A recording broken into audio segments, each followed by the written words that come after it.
We're starting the webinar. Very well.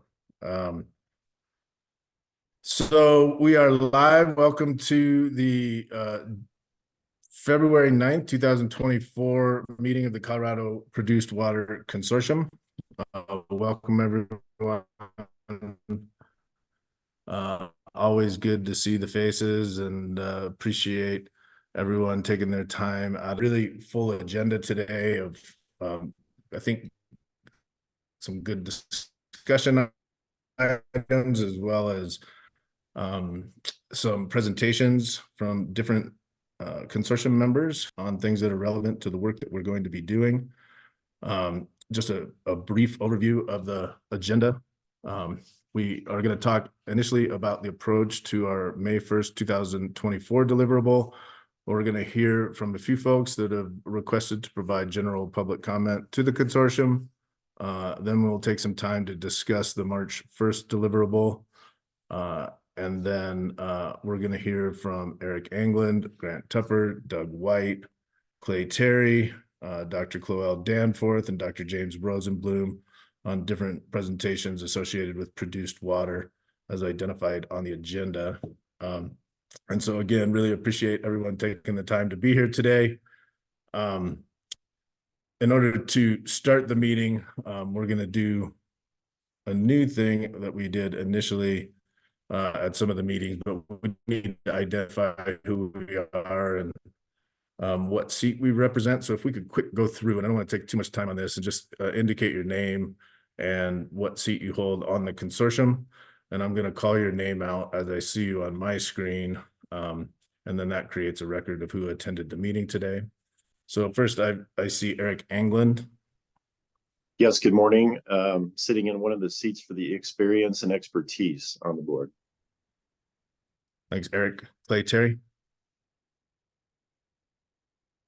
Yes, Clay Terry, sitting on one of the seats for experience and expertise in managing produced water.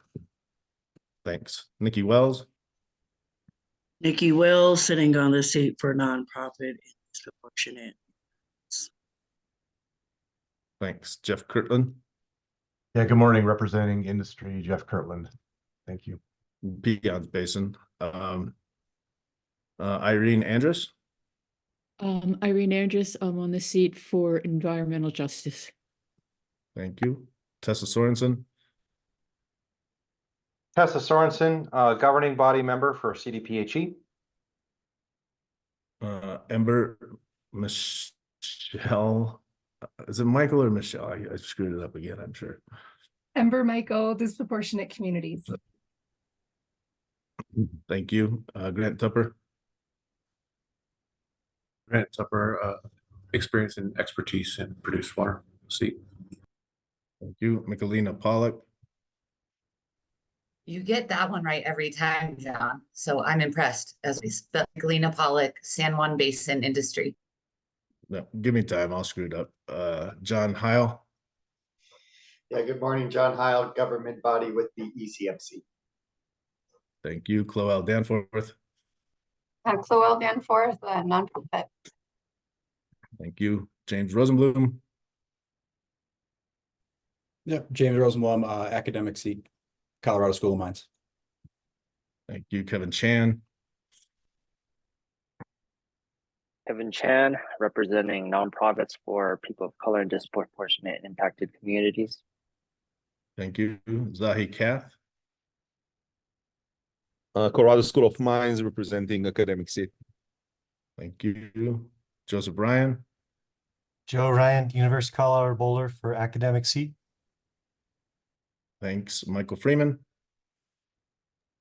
Good morning, Mike Freeman, Conservation Group NGOs. Jacob Smith. Good morning, Jacob Smith, CC4CA, coalition of 42 local governments across the state. Thank you. Trish Pfeiffer.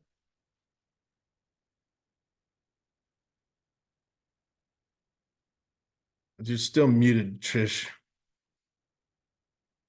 I think you're on utilizing your phone right now. You may have to hit *6.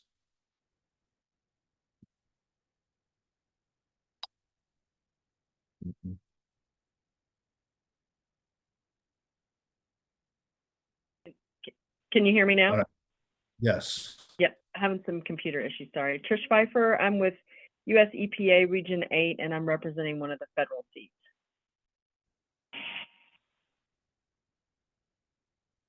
Great, thank you. Brandy, okay. Good morning, I'm Brandy Honeycutt with the CDPHE Water Quality Control Division. Thank you. Doug White.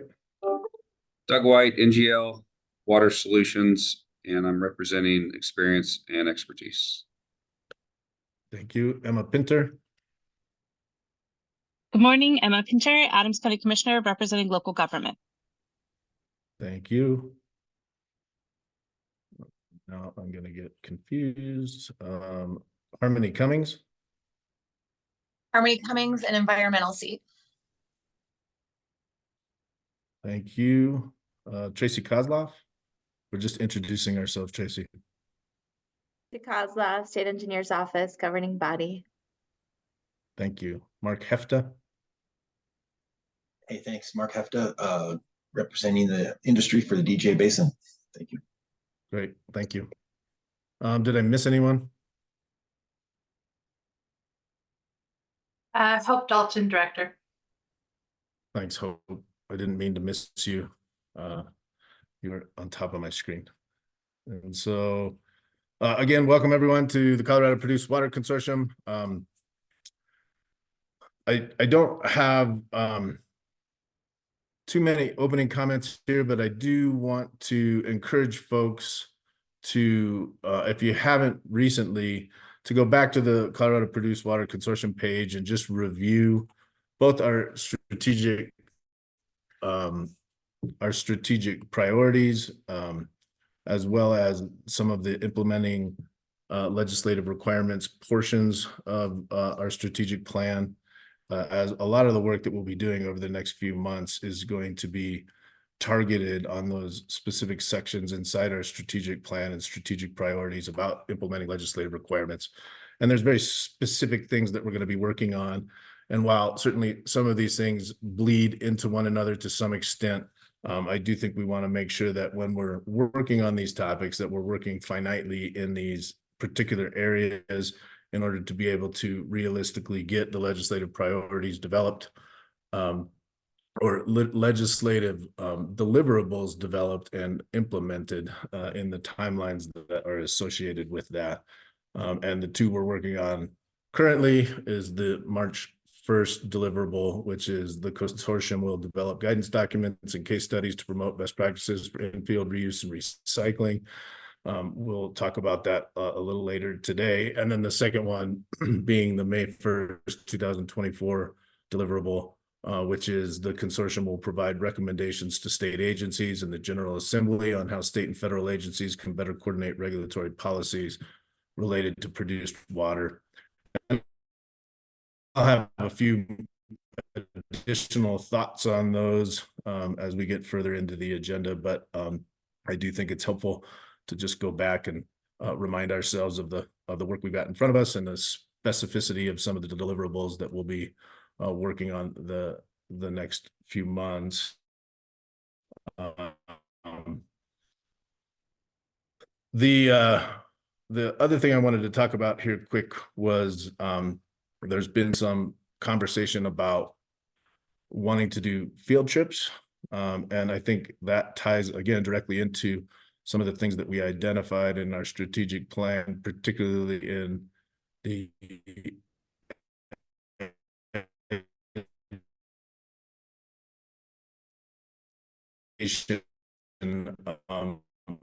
portion of it, which is to build knowledge by providing and educating in Colorado, both AG Davenport and Hope on this topic. I think there's going to be some good opportunities to develop some field trips that will enable all of us to participate. The structure of those are still being developed. Am I cutting in and out? Is that what I'm hearing? Yes. Oh, well, that's wonderful. Give me just a second. I think I'm having internet problems, of course. Is that any better? Okay, let's go with that for a while. But anyway, I was talking about field trips and the desire for folks to be able to get out and visit research facilities or other things that may aid us in learning more about some of the things that are happening on the ground that may relate to some of the decisions that we're going to be asked to do at the consortium. And so that is something that we're currently working on and developing a process and a structure for that. And it would enable all of us to be able to participate. I think one of the things that's going to be really important here is that any field trips that get developed through HOPE and through and have the ability to have everyone on the consortium to be able to attend, perhaps not all at the same time, but to not have a limited number of consortium members participating in any type of field trips that we may be able to develop. We're continuing to try to develop additional funding mechanisms for the consortium that will enable us to be able to do these things. And so just know that it's behind the scenes right now, we're developing a structure that will allow some level of field trips specifically for education and to better understand some of the things that we may need to know in order to make decisions associated with the recommendations that we're being asked to do from the consortium. And so these things will occur. And so if you have ideas for field trips that you want to present, I think HOPE's certainly available to take that information in, although we'll have to develop specific structures that ensure that we're able to do that within both within our allowances as a consortium. And so I wanted to just talk quick about that. And then with that, I'd like to kick it over to HOPE to give us the first couple of sections on the agenda, and then I'll talk a little bit more about some other things later on in the meeting. I will acknowledge that we do have general public comment that'll be happening at 9:20 approximately, and we've got 3 folks that have signed up for public comment today. And then we also have received a number of written comments that everyone has access to, and I'm sure have had the opportunity to read prior to the meeting. So with that, I'll kick it over to you, Hope. Thank you, Chair Messner. I do believe there's a few questions about your update. Do you want to open the floor now for those questions?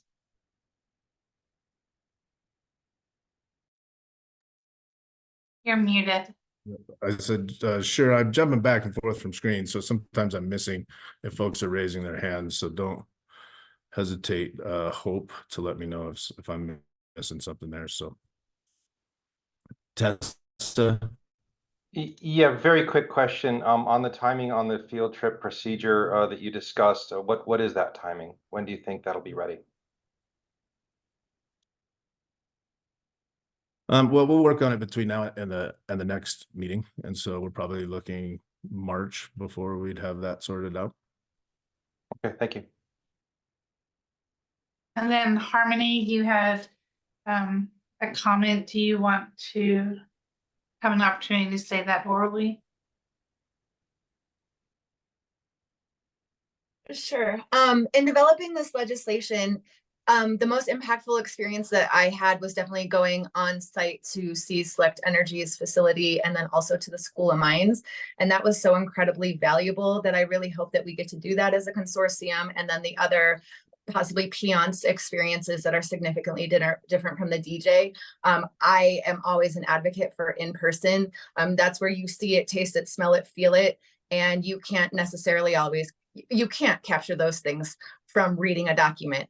That doesn't happen. So I really just emphasize the need for this, especially for people in disproportionately impacted communities or those of us who wouldn't have these experiences or knowledge otherwise. And I would like that those folks be prioritized on these trips. Thank you. Thank you. Over to you. And I don't see anyone else, John. So I'll go on with my announcements. So a quick reminder, raise your hand to speak. This helps Chair Messner recognize those who wish to speak and avoids people speaking over each other. Another reminder, please state your name each time you speak. I forgot, Hope Dalton, Director. This helps those who are listening to our meeting. I recently returned from the Produced Water Society conference in Houston. I sat on a panel called Regulating Reuse, How Regulators, Academia, and Industry Can Work Together to Advance Beneficial Reuse.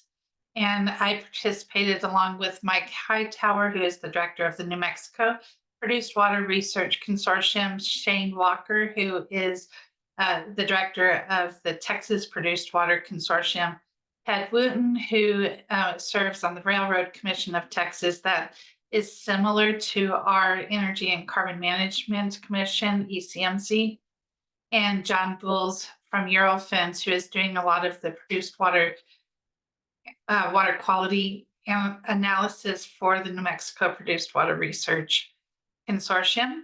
Joe D, I apologize for the name mispronunciations. Joe D. Almeida from Oxy was the moderator. And while Colorado's consortium is focused on informing regulations, legislation, and policy decisions, the Texas and New Mexico consortiums are research focused. They're sharing their research with us, and I'm sincerely grateful for their willingness to collaborate. Later this month, I'll be on a similar panel at the Groundwater Protection Council's Underground Injection Control Conference in Oklahoma. I wanted to provide an update on the hiring of the Assistant Director for Research. Interviews have been completed. Thank you very much to the consortium members, Chair Messner and Tessa Sorensen, who participated in these interviews. An offer has been made. I don't have a start date or a name to share at this time. So I'm going to stop for questions before moving on to our next agenda item.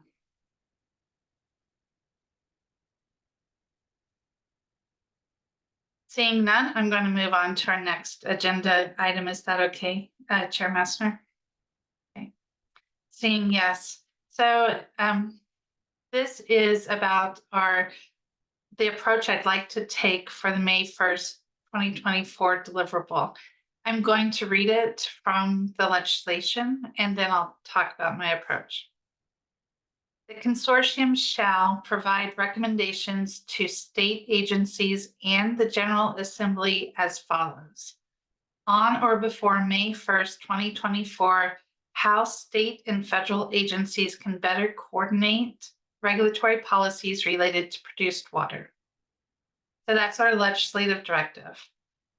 And unlike our March 1st deliverable that we'll talk about later today, we'll have a little more time. So I'll present my approach today. I'll draft something for you, and you'll have it 2 weeks prior to the March meeting. You'll review that. I'll finalize a draft and present it at our April meeting, and that'll be the final product that we deliver to the state agencies and the General Assembly. So my approach for the May 1st deliverable is as follows.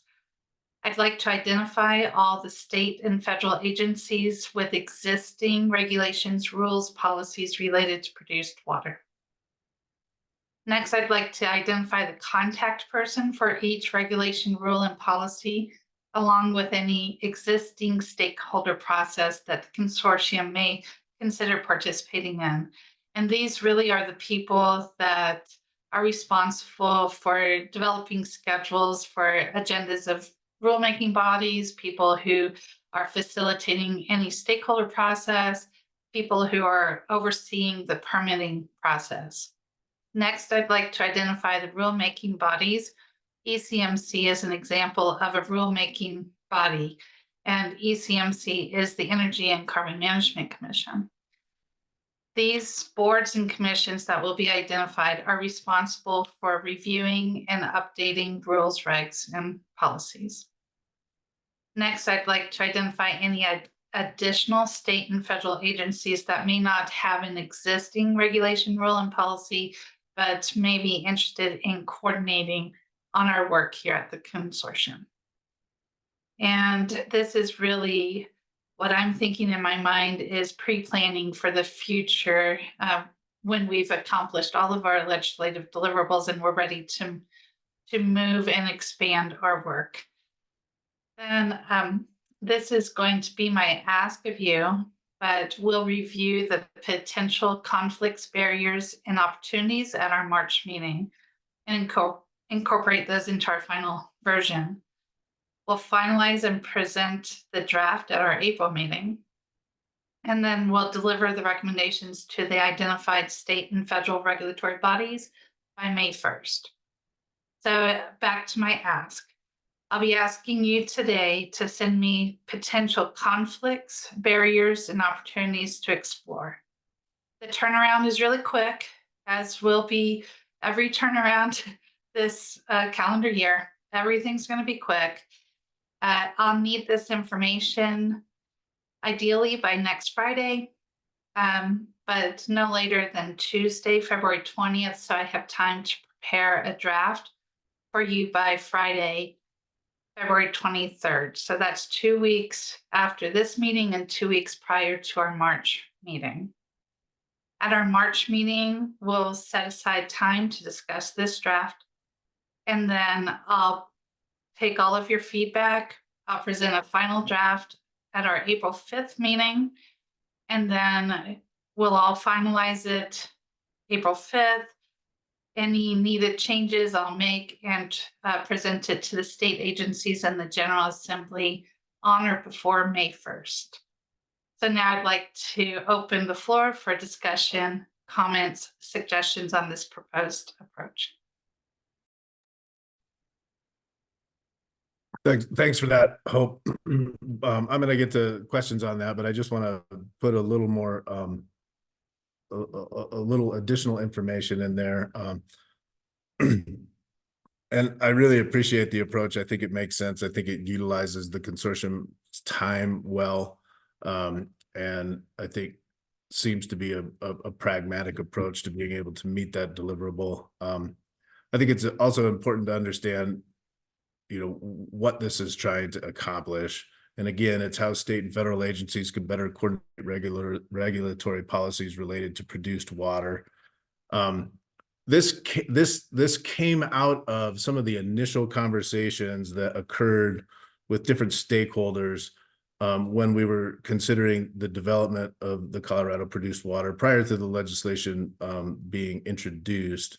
And really the idea was what I was hearing was that there was some confusion in which state agencies were handling what, and whether whether it's federal agencies, state agencies, the different agencies that are involved with produced water, and whether there were opportunities to kind of better communicate amongst state and federal agencies to create a clearer picture on how to increase the amount of reuse and recycling of produced water could occur.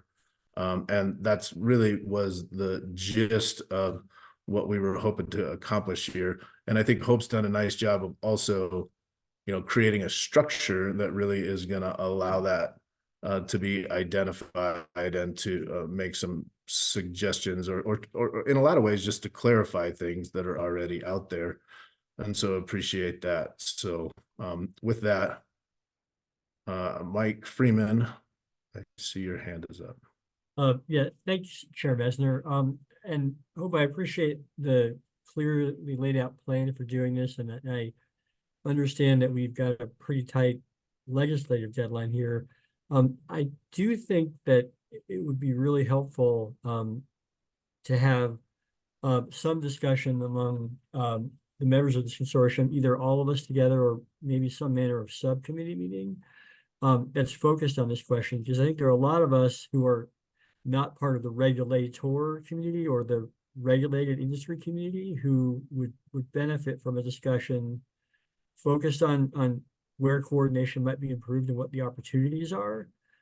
We've had some, great panel presentations about each of the at a highly general level, the various regulatory structures, but not one that is really focused on this question. And I think it would really be helpful for us in putting this report together to kind of tap into some of the expertise as a group to talk through it, and then also to help those of us who aren't, in the regulating community, understand some of these issues so we can contribute better to what those recommendations are.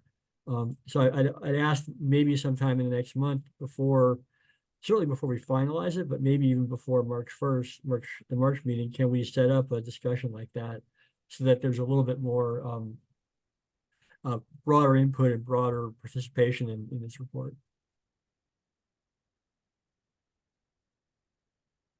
Thanks for that, Mike. I do think that makes some sense. I think that there's always intent to have a discussion about it, and I think that what we had talked about in previous meetings as far as like how we were going to structure some of these deliverables was like initial guidance and development of a structure on how we were going to kind of accomplish that deliverable, and then have a discussion.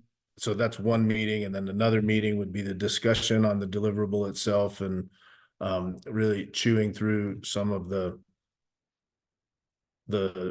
conversations that need to happen as far as fully fleshing out that deliverable, and then based on that discussion moving into a more refined draft of what the deliverable is or the recommendations at the third meeting. And I think that's what Hope has laid out here is this is the February meeting. We're gonna kind of just initially kick out some ideas or thoughts on the structure of it, and then provide Hope some feedback, and then have a robust discussion on it at the March meeting, and then have more of a refined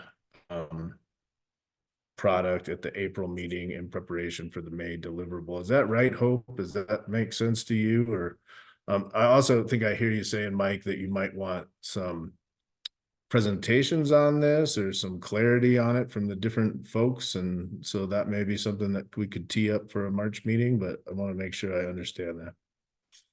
Yeah, and I maybe some of the presentations today will address some of the questions we have, but I don't know that certainly as a larger group we've had a discussion focused on what these opportunities are, what the obstacles are, and I think it would be helpful for all of us to have that discussion before we're tasked with providing feedback on a draft report, so that we can, I think, help offer some expertise and inform those of us who as to what the issues might be. So yeah. No, I think that's a good suggestion, a good comment. Hope, what do you think? So, Michael, I wish we had more time. To be quite frank and honest and transparent, I wish we had more time. The ideal process is to have work groups work on this. I also wish we had more budget.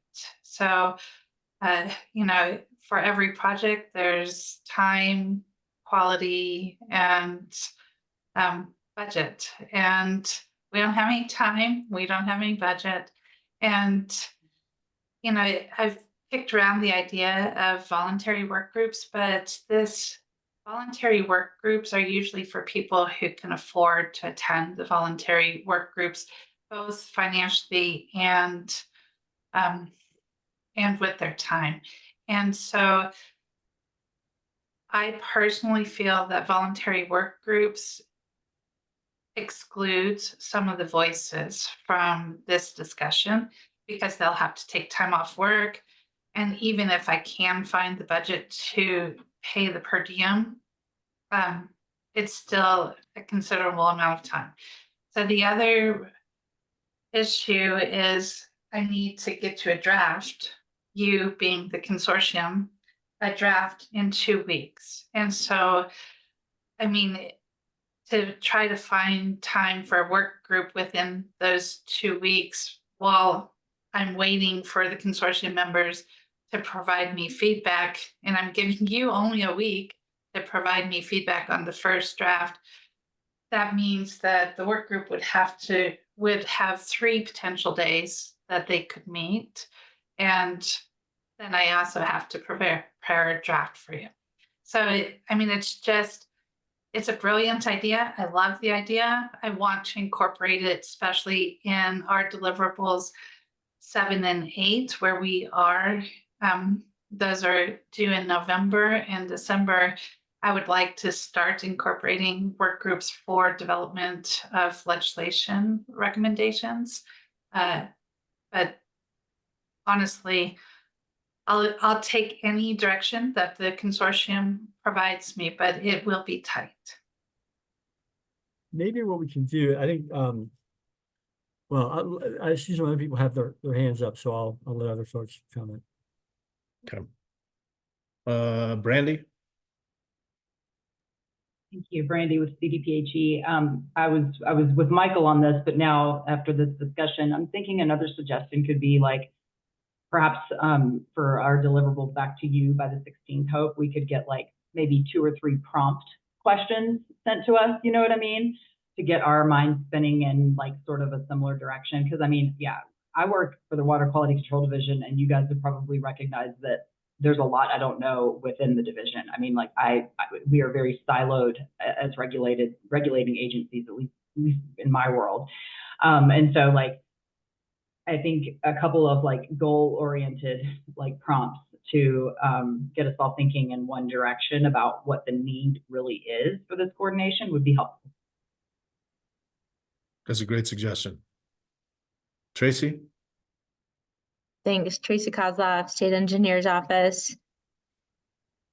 Considering that this report by May 1 is how state and federal agencies can better coordinate regulatory policies, it just makes me think maybe as state and federal agency personnel should talk about, you know, what do we see as the barriers to good coordination and smooth permitting of these kind of things. And so what I mean is for us to talk together as state and agency personnel to see if we have any suggestions. And you know, I don't want to cut out other members of our consortium. I'm just thinking that we can potentially efficiently provide some ideas for discussion, I guess.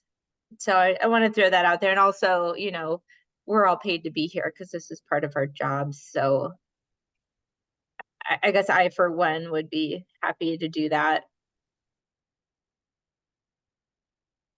Great. Thanks, Tracy. Michael? I think that suggestion might make a lot of sense, even as a way of doing this efficiently. If we could solicit some ideas from CDPHE and ECMC and maybe tee those up for discussion at the March meeting, that might be, you know, so we can actually have a more substantive discussion of it. That might be a really valuable and efficient way to approach this, I think. Great, thanks. Clay? Thanks, Commissioner Messner, Clay Terry. This is an issue near and dear to my heart. And it'll become a little clearer later this morning, part of my presentation, but I really think Tracy's idea is an excellent one, because we are going to be dependent upon professionals in those regulatory agencies to collaborate sufficiently to improve this process. So having them take the lead in identifying what they see barriers to be and opportunities for better collaboration, I think is a great first step. Great. Any other comments on this? Thoughts, questions? I put my hand back up. I just wanted to. Sorry, Tracy. No, oh, sorry, Tracy Kozloff again. I don't understand how federal regulations actually come into play here. I guess I thought the regulatory bodies for produced water in Colorado were all state agencies, but I might be forgetting something. So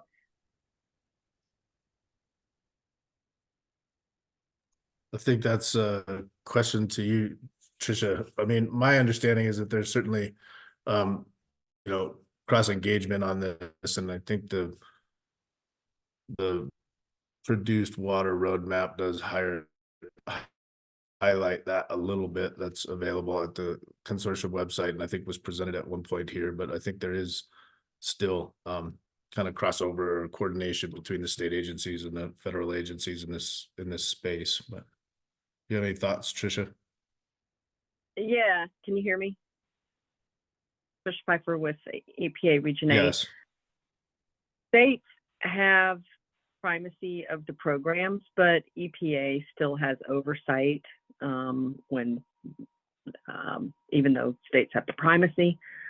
But I would say mostly the things that the regulations that are managing produced water, you know, either through the UIC program, underground injection control program, or through NPDES discharge permits, those programs are managed at the state level. But certainly we see it across multiple states, right? We have states and tribes that we work in and see different scenarios. So I think our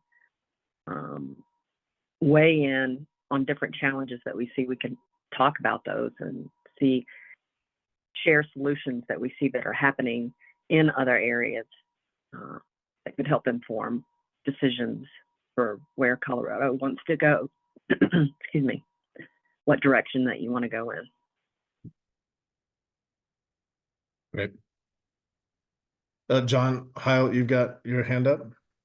Yeah, John Heil. I was just gonna say something similar to what Tracy had mentioned about regulations with regards to the federal government. And I think, you know, using the produced water roadmap as kind of a jumping off point could be very helpful in kind of trying to dissect that and figure out, you know, kind of the interlapping between different government agencies and the federal government. So I think that could be a great kind of resource to start with as well. Okay. Any other thoughts? Hope, do you have any questions, or was that enough information for you to start out? Or so I agree that the roadmap is a really great place to start. I will send out prompt questions. That was a fantastic idea. And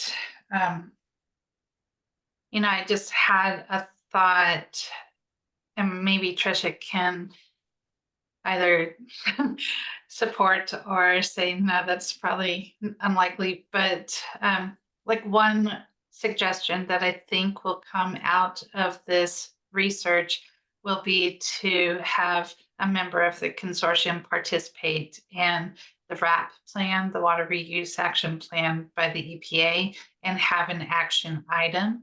So I'm kind of thinking in that manner. Tricia, am I on the right track? I do think that would be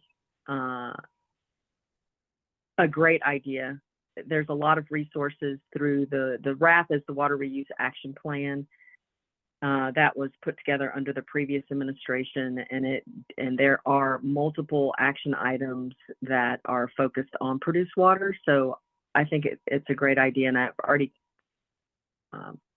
talked with Sharon about it, and definitely they support the Colorado Produced Water Consortium doing an action item if that's something you'd like to do. Thank you, Tricia. And I was also kind of thinking what's going to come out of this is a recommendation to create additional produced water roadmaps that kind of model the one that was presented at our December meeting. So I'm kind of thinking that's another way that we would recommend coordination. And but the question I did have, Chair Messner, is did the consortium want a work group of the people in the consortium that represent state and federal agencies, or did I mishear that? So correct me if I'm wrong, but I think Tracy had made a suggestion that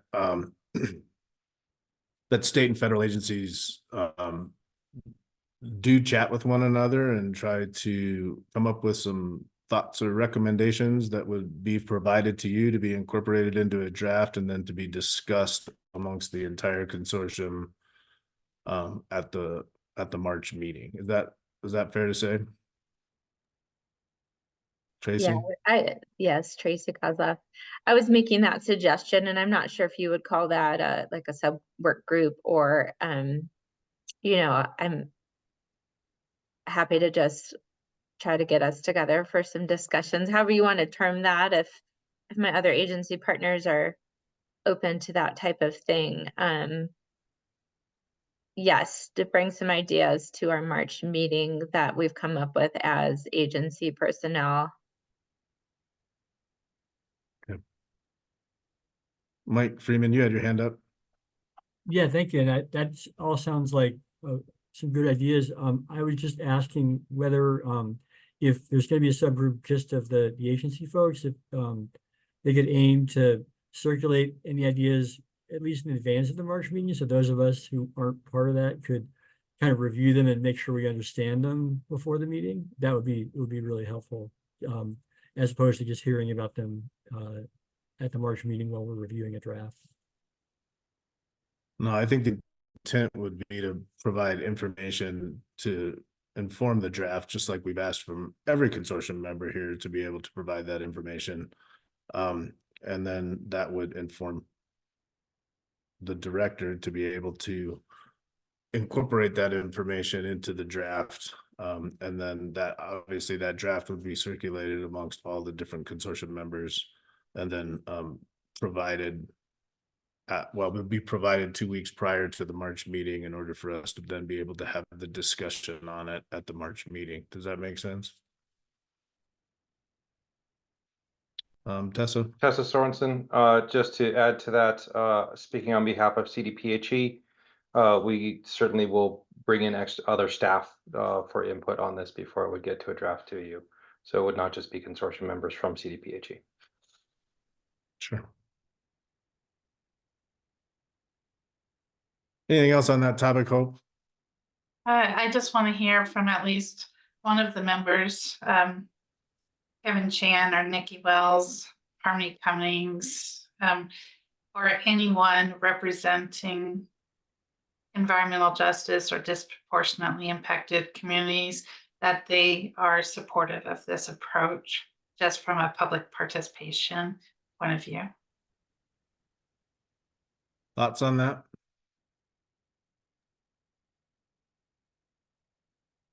I'm fine with it. I've always had issues with the intergovernmental agencies just not getting together. I'm interested in seeing how you guys plan to work together. I think Harmony can speak a little bit better on this as well if she just wants to chime in quickly. Thanks, Kevin. Hi, yeah, government silos are definitely a huge deal. And for us folks out in community who are not paid at all to be here or a very small stipend, having the people who are paid for it to be here, who have the expertise, who have staff to do the heavy lift, but also to make sure that our opinions are consulted with and we are given the information and a chance to engage. This sounds like a really great approach, and I think it's a good way to move forward. Thank you. Thanks, And Harmony. do we need to check in with Kyle about open meetings law, or? Kyle usually makes himself visible if he's got concerns. Kyle? Okay, excellent. Yeah, it just popped up. Yeah, I think it's a workable plan, and we can work through any issues if we need to do something to comply with open meetings law as we move ahead. Great. Thank you all.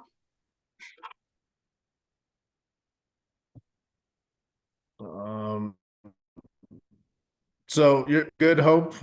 We made that. This clears mud for you. Hope Dalton, Director, I just believe Chair closed. Messner is frozen. Yes, I appreciate all of the feedback from all of the consortium members. I will work with our state and federal agencies that are on the consortium who will likely identify additional staff in their agencies to work on this, and we'll have a plan. I'm not going to promise that it's all going to be incorporated in the draft that I deliver on February 23rd, but we will figure out a plan that moves us forward to developing a good deliverable by May 1st. And thank you to everyone for this discussion. Hey, Hope, can you hear me? Yes, Chair Messner, I can. Okay. I'm gonna hand the gavel off to you to handle public comment, and I'm gonna re-log in so that see if I can sort out these internet issues. I don't typically have them, and so I just want to try to log off and log back on. Thank you.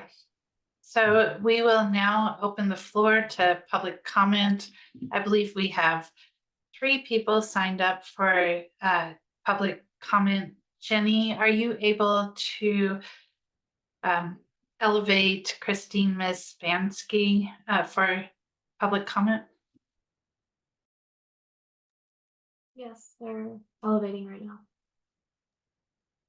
And before Christine takes the mic, I do want to recognize that written comment was received from Dr. David Inoue, and I apologize for mispronouncing names, from the Rocky Mountain Biological Laboratory.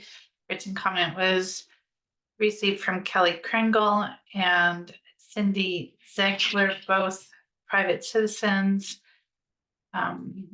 We also received written comment from Dr. David Inoue as a private citizen of Hotchkiss, and Laura Bloom from the Western Colorado Alliance in Grand Junction, and Kelly Kringle representing citizens for Huerfano County, and Roger Steen from the Western Colorado Alliance. These written comments have been shared with consortium members prior to the meeting.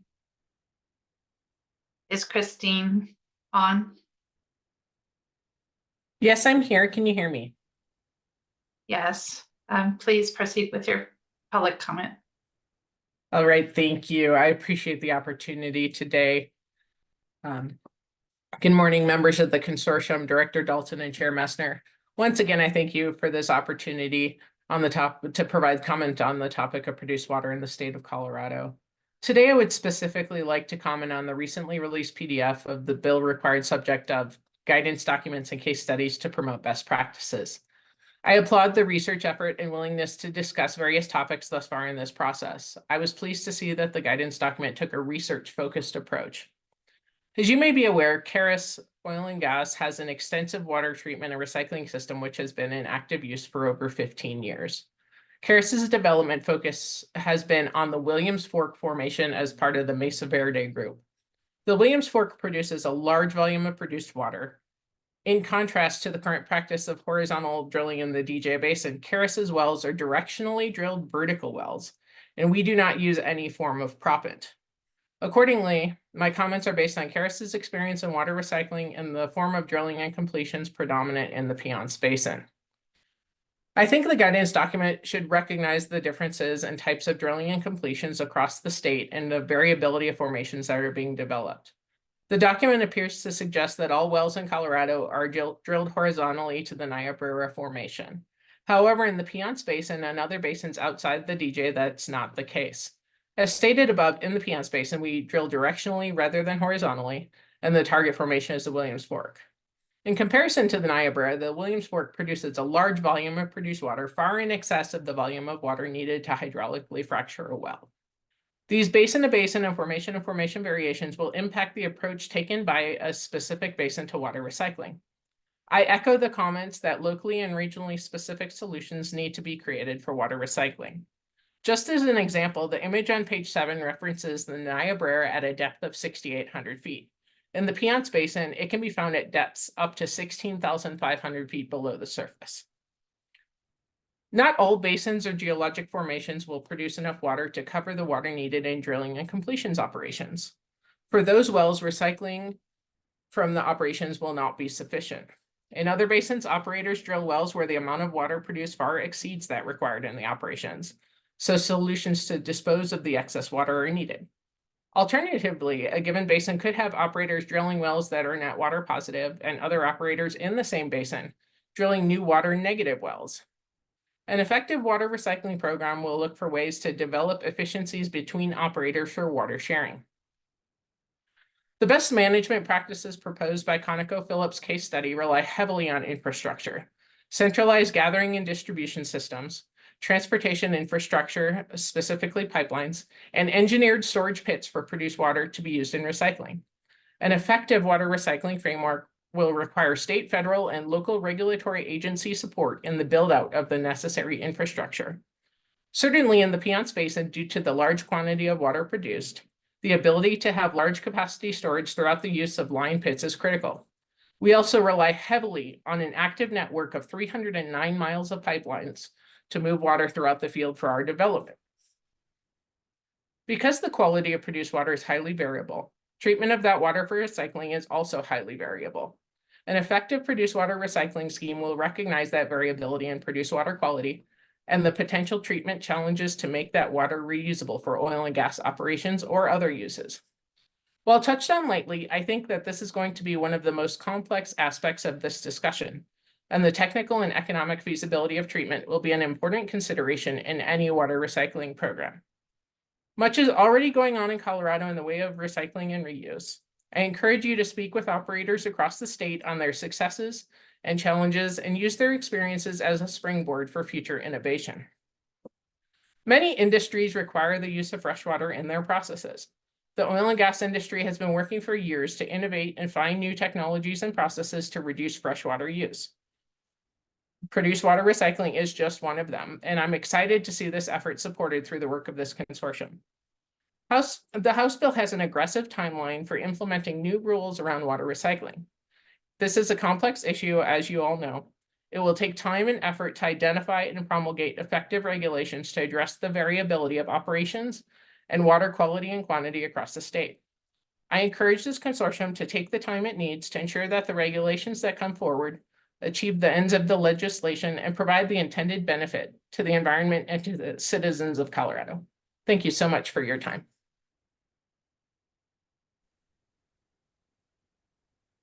Thank you for that. Hope I'm back. And Oh, so good.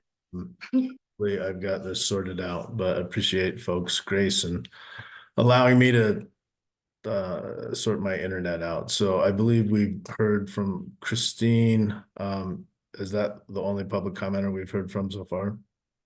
Yes, but I wanted to make a comment on Christine's comments. So we did send out a request to the public for case studies, best practices, and research articles. This is for our growing library, and for the public that are on the phone today, I do want to verbally request those best practices, case studies, and research articles, as we do need them for our library. And these written peer-reviewed articles are more valuable than just interviews that aren't captured on paper. And John, the next person on deck is John Grisdale from Nine Water, and then we have one other person. Great, thank you.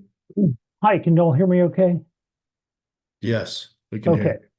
I'm John Grisdale. I'm the CEO of X Water here in Golden, Colorado. We're a spin out from Los Alamos National Laboratory with IP and staff from Los Alamos, the University of Texas, New Mexico Tech, University of Washington, and NASA. And I'm also vice president of the New Mexico Desal Association and heavily involved in New Mexico's efforts to leverage what we call unconventional waters. Our company builds and sells machines to treat these unconventional waters, and this includes industrial wastewater, oil and gas formation water, landfill leachate, and mining drainage. All of our machines are configured to produce a quality that meets or exceeds EPA surface discharge regulations and various standards for using that water, recycled water in agriculture. Our credibility comes from our home labs and IP, plus that we operated a commercial industrial wastewater treatment facility out at Stapleton and received a Colorado discharge permit to put that water in the Platte River. I've got 5 points. While I know produced water is a nice generic term, I want to emphasize that we need to continue to differentiate between frac flowback produced water, which we call formation water because produced water has become a generic term. And that's naturally occurring water that comes up with oil and gas. Water that's too dirty to do anything but dump, and then also well stem waters. Those are all different kinds of resources that we could access. And they all have different kinds of value and treatment regimen depending on where they came from. You know, all this water can be effectively treated and recycled, and it really just depends on how much you're willing to pay to get that clean water. I do think it would be great if the consortium had some on-the-ground folks involved in your efforts, people that actually operate treatment systems, get them licensed, you know, for various purposes. There's just a big difference between sort of an academic approach and what's actually going on in the field. Another point I'd like to make is New Mexico is going through the same process, and in some ways they're ahead of Colorado, in some ways they're behind. One of the issues New Mexico is having is that they're starting from scratch with quality regulations. This has to do with the political environment in New Mexico and the intense public feedback, negative feedback about leveraging oil and gas produced water. You know, it would have been better if New Mexico would start with some sort of existing regulations, say EPR surface discharge regulations, or heck, you know, Dr. Kath could give you a list of things that would meet, you know, certain requirements for the same thing. Any number of people in this committee could do that. I just hate for you to start with all contaminants need to be zero, because they obviously don't, depending on the use. And the last thing I'd like to throw out is in terms of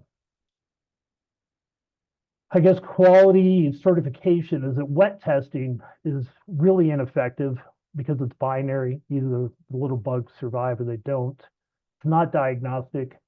And my hope is that any regulations that come out of this group will be very specific about each contaminant class and each allowable, you know, level for that contaminant.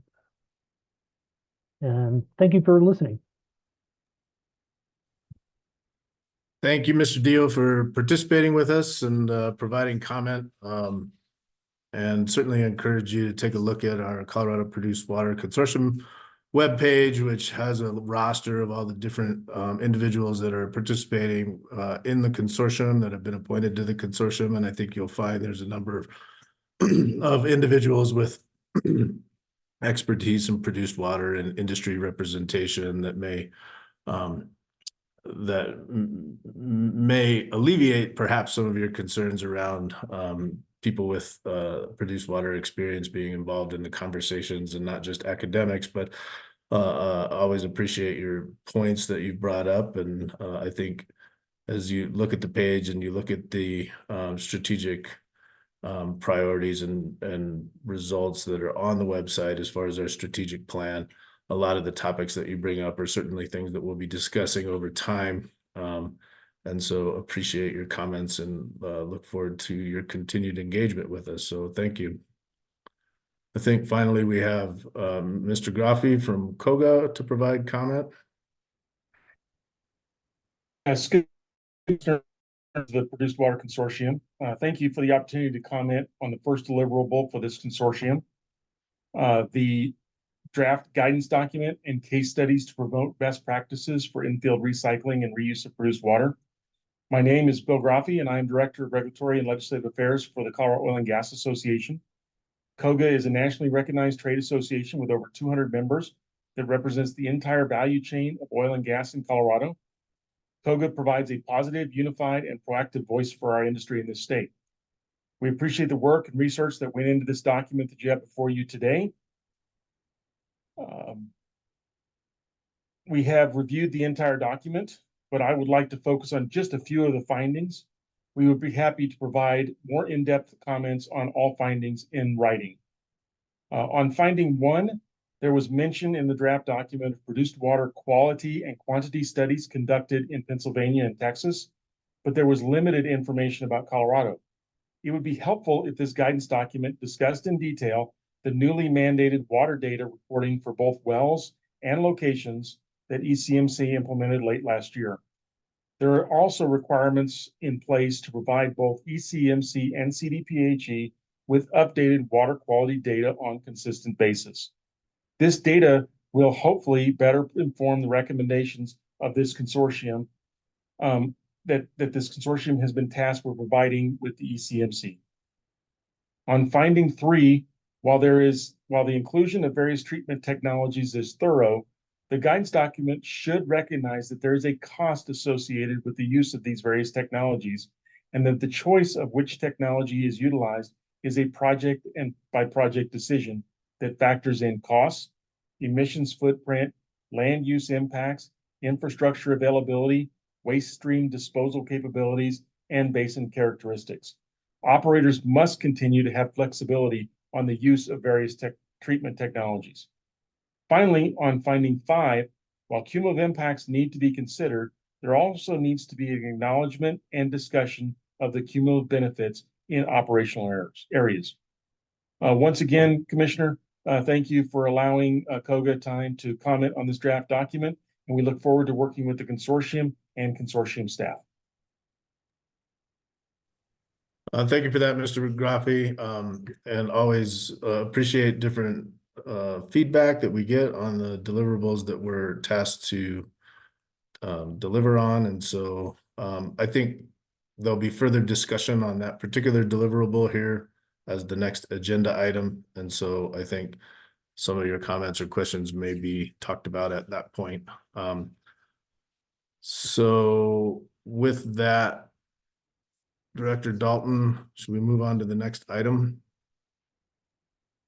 I vote yes, and we are running about 30 minutes late behind in our agenda. This may result, because I don't want to cut off any discussion, this may result in some of our presentations being rescheduled. Is that okay with you, Chair Massner? Yeah, I think we can either reschedule them. I will ask the consortium, and this is too late, I think, for this meeting, but I think we're often going to be pushed for time at some of these meetings. And so at the end of this meeting, I would like to have a brief discussion about thoughts around extending future meetings an hour so that we can maybe get through a little more than what we're currently allotting for time. So just to put that in the parking lot right now, we can talk about it later. But with that, let's kick it over to you, Hope, for introduction to the next topic. Thank you, Chair Messner. And I did see many head nods on potentially having a working lunch at future meetings. So the next item on our agenda is to review the March 1st deliverable about case studies, best practices, and research. So I want to give an overview of how we approached drafting this. First and foremost, thank you to every single person. I think I received comments from almost everyone. I appreciate those who provided written comments in our shared document and those who submitted feedback via email. I have not incorporated all comments yet.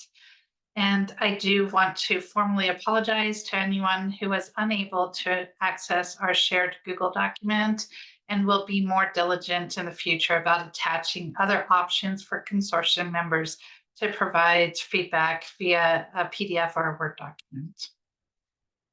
So our deliverable, as stated in our strategic plan, is by March 1st, the consortium will develop guidance documents and case studies to promote best practices for infield reuse and recycling.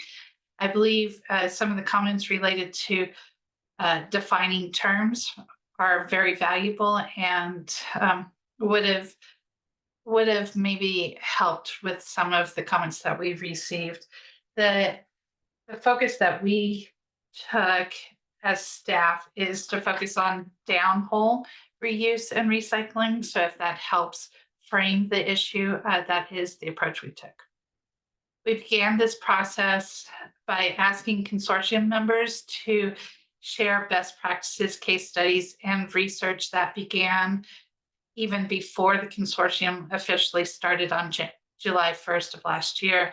We also asked members of the public to provide best practices, case studies, and research. If you are finding that some of these best practices, case studies, and research are missing, that's because we didn't receive it from the public or from consortium members. We placed all of these into a shared Google folder, and some of the challenges that we faced is we were provided citations, but not actual journal articles. And many of these journal articles are behind paywalls, and we don't have funding or access to access those journal articles. So we will appreciate if you do send the actual documents. Another challenge we had was a lack of Colorado-based case studies, best practices, and research. And there were limited documents to review related to best practices, case studies, and research for environmental justice, disproportionately impacted communities. I believe we only had about one or two. My memory is not remembering exact, but it was just very few. So collecting best practices, case studies, and research will be an ongoing effort as we build this library. And please, I encourage everyone on the call today to share with your colleagues that we are collecting more and more best practices, case studies, and research. And this document is not intended to make recommendations at this time. So after we've received all of that, we reviewed every item that was submitted, which was over 100 documents. The first pass through of the review identified relevance and credibility. The second pass through of the review identified themes related to infield reuse and recycling. And again, this is downhole. This review was completed the weeks of January 15th and January 22nd. I'd like to have a special shout out to the Energy and Carbon Management Commission for lending support in this effort. I believe due to the efforts of Kat Campbell, Ben Jackson, and Arthur Kopsell, who provided research expertise and help in drafting the report, that the consortium received a better draft document than if I had produced the draft alone. So thank you to ECMC for that support. So I believe that sets the stage. Chair Messner, I will pass it off to you to lead the discussion. Great. Thanks, Director Dalton. You know, huge effort in a short amount of time. And so I really want to thank, you know, all the consortium members that provided information to be reviewed, and you and Kat and Ben and Arthur and all the others that really took the time to try to develop this. In my opinion, this is very much a living document. We are not going to create the penultimate guidance document on best practices in produced water in a couple of weeks, right? And so really this was designed to, you know, do a literature review to give consortium members the opportunity to provide information, to inform this, to provide reports, to provide research, to provide studies, and to let consortium members actively engage in providing information that then could get compiled into a library to not develop recommendations, but to create kind of current state, right? Current practices to try to understand at least what's happening currently around this space that will inform us and things that maybe gaps in research or best management practices specific to Colorado that we need to address as a consortium. You know, it may bring up other questions that we may want to discuss or address. And it is also limited to the information that was provided for the literature review. And so I'm sure that there's significantly more information that will be available. And I think the Director Dalton has indicated that that should be an ongoing process to provide information that will continue to be reviewed and placed into our library. And then hopefully this is information that could be updated on an annual basis too, as we continue the work of the consortium. And so not all questions that about produced water are necessarily going to be incorporated into this particular document. And it's literally a reflection of the information that was provided, the case studies, the research, the reports, to kind of reflect what appears to be current state. And so saying that, I'm not sure we should even expect for it to be 100% accurate for that matter. And so so with that, and I hope with that framing and understanding that, you know, it's a living document that will continue to evolve. A lot of people provided information and suggestions on this, you know, up to like some of the comments coming in at 8:30 last night, which, you know, may not be able to be incorporated into something you're going to see, you know, soon. But I'd like to open the floor to discussions about it and start the conversation. So, Tessa, would you like to start the conversation? Thank you, Chair. Tessa Sorensen, governing body member. It's interesting. We've already heard from public comment this morning, as well as some of the comments in the document itself on the focus on subsurface. I think this is really good, and it's interesting. I think one thing most of us missed in our initial review is an actual summary of the subsurface kind of landscape across the state. We probably need a geologic summary of the 4 big basins in Colorado from 2 different directions. The first being the reservoirs that are being produced out of, where the produced water is coming from, as well as the reservoirs that are often disposed into in those basins. Geology speak can be, well, quite hard to spell in many cases, myself being a geologist, but at the same time, I think it would give a good idea of, as was mentioned by Karis this morning, where is this water coming from and where is it going if it's going subsurface?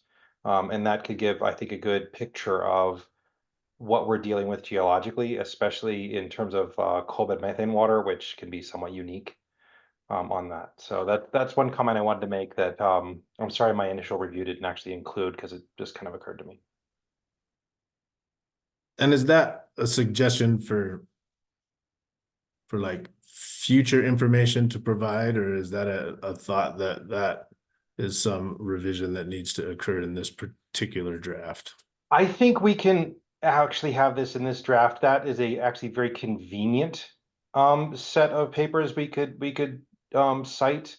It doesn't. There's a lot published on the geology of Colorado basins, and I think that there's certainly some summaries of each basin out there that could pretty easily be found and included. I don't know if they need to be discussed in detail, but to be there as a reference, I think.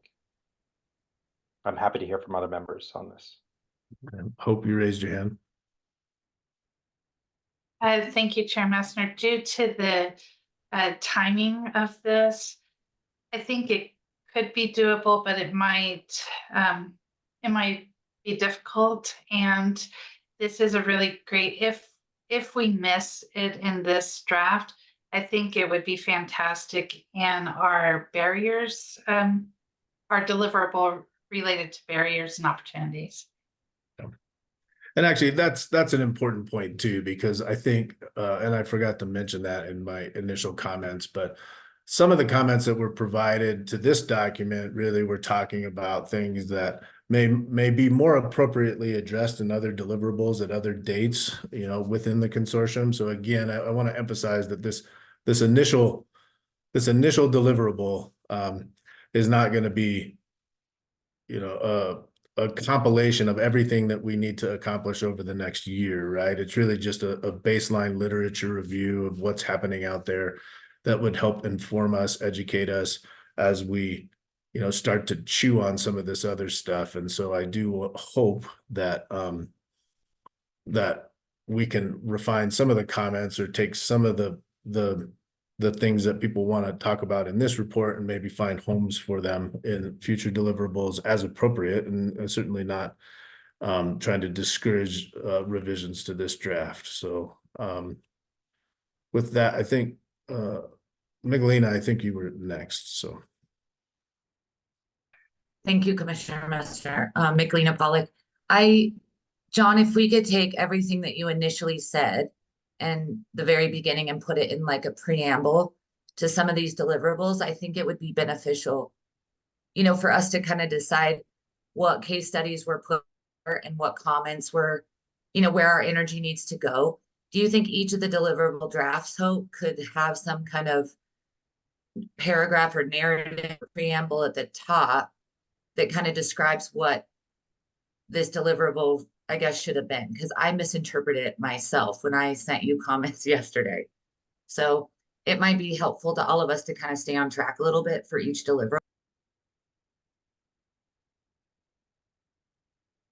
yeah, I think that makes sense for me. And I do think, I do it myself, right? I get off on all kinds of tangents as I'm looking at stuff. And so maybe that's something that we can be clear about, particularly as we start to look at the May 1st deliverable. And I think some suggestions around having targeted questions that may help guide us in our comments, I think is something that would be helpful, but Hope, feel free to elaborate further. Thank you for the question, Miguelina. And I think we'll all be learning through this process. So I tried to capture that in the background section of this deliverable, but I think, as we keep doing more and more deliverables, that preamble that you're talking about will become more, more easy to interpret. So we'll learn.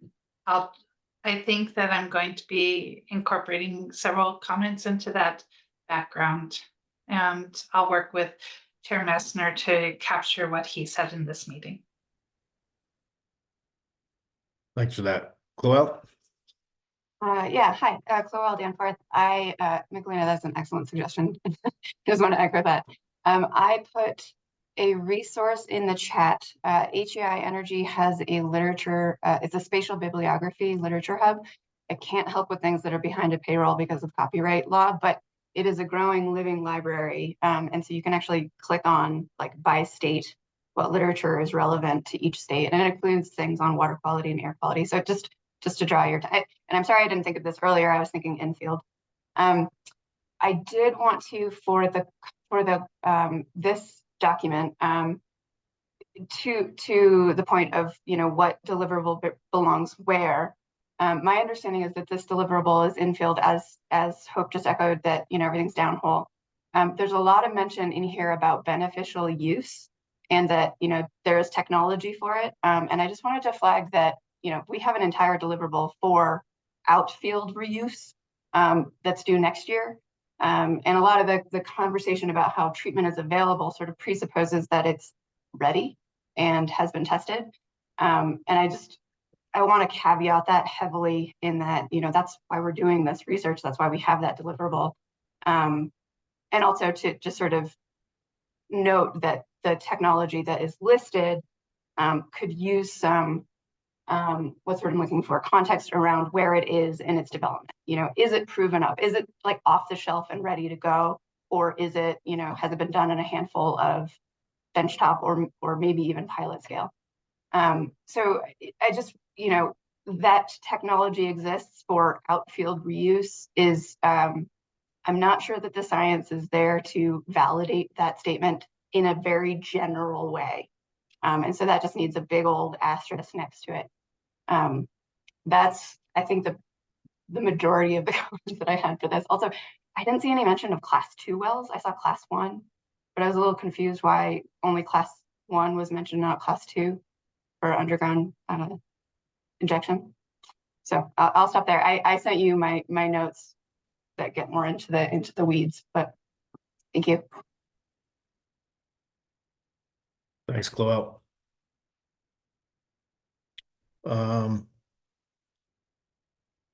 Well, Mike, go ahead. Oh, that was Irene. There you are. I think you were next. Sorry. Thank you, Irene Andrus. Thank you for putting this document together, Hope. And I really appreciated the first, I didn't write down her name, the person that just spoke from the peons about talking about what the different geology and challenges are in the peons. And I think what I'd like to see in this document is what additional data is needed and who can provide it and where it's going to be accumulated. So I don't know if it's going to be part of the ECMC or who can provide it, but we need that level of data to be able to make these recommendations about what's going to be best for infield reuse. And I'd like to see just next steps on how we can get this data. Thank you. Thanks, Irene.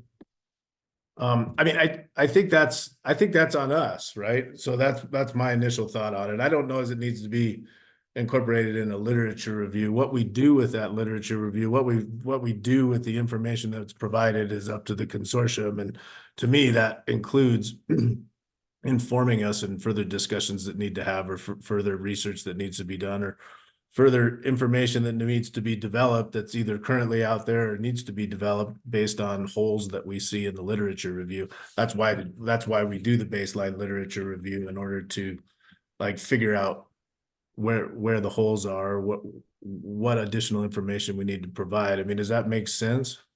Well, I kind of like, it does make sense, yes. I would like to see kind of action items about where these gaps are and who should be responsible of, getting this information together. Because without this information, we can't really fulfill the requirements of the 1242. Sure, and I hear that, and so I'm not trying to debate it. I'm trying to just I encourage you to look at some of our future deliverables and see if some of that stuff that you're wanting to see doesn't get developed through our July 1st deliverable, or our August 1st deliverable, or our September 1st deliverable, or especially in our November 1st and December 1st deliverables. And again, I think that this document was designed to create that baseline that helps us really identify the exact things that you're talking about, and then place them in those deliverables for action items, both inside the legislation that we've got developed, as well as outside of the legislation that we've got developed, as far as deliverables we want to give ourselves, as far as questions we want answered, or information we need to continue to develop. So those are just my thoughts. Happy to hear other folks' thoughts on that, but that's kind of my thoughts on that. And I know that we're an hour and a half into the meeting here as well, and some people may need to use the bathroom here shortly. So I'm going to give us until 10:30 on this one, and then maybe take a bathroom break at least. So Mike. Thanks. And Hope, thank you for putting this together. I think this is a really good draft, and obviously the result of a lot of work.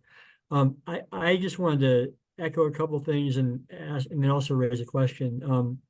First, I definitely agree with the approach of making clear that this is sort of a living document, that this is our first cut at a point in time, and what information we have and what outstanding information needs we still have. And hopefully we can, in the edits, we can make that really clear up front that more is coming, and this is kind of an iterative document. I also just wanted to make a pitch for, or reiterate one of the comments I had, and then also ask a question based on one of the comments I put in the document.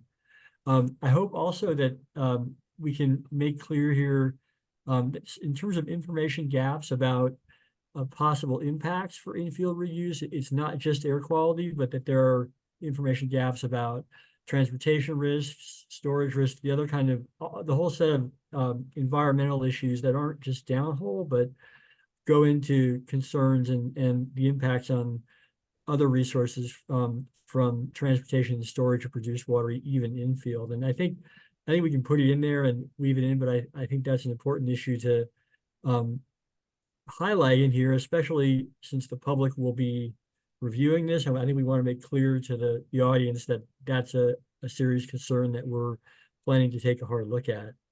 And finally, just one question I had. I think it's recommendation or observation 2 is talking about enhanced oil field recovery. And I was curious, I was just curious about sort of, especially in light of Tessa's comment that it's not very common in Colorado, sort of the thinking about highlighting that and why you're viewing it as an important part of our opportunities and best practices.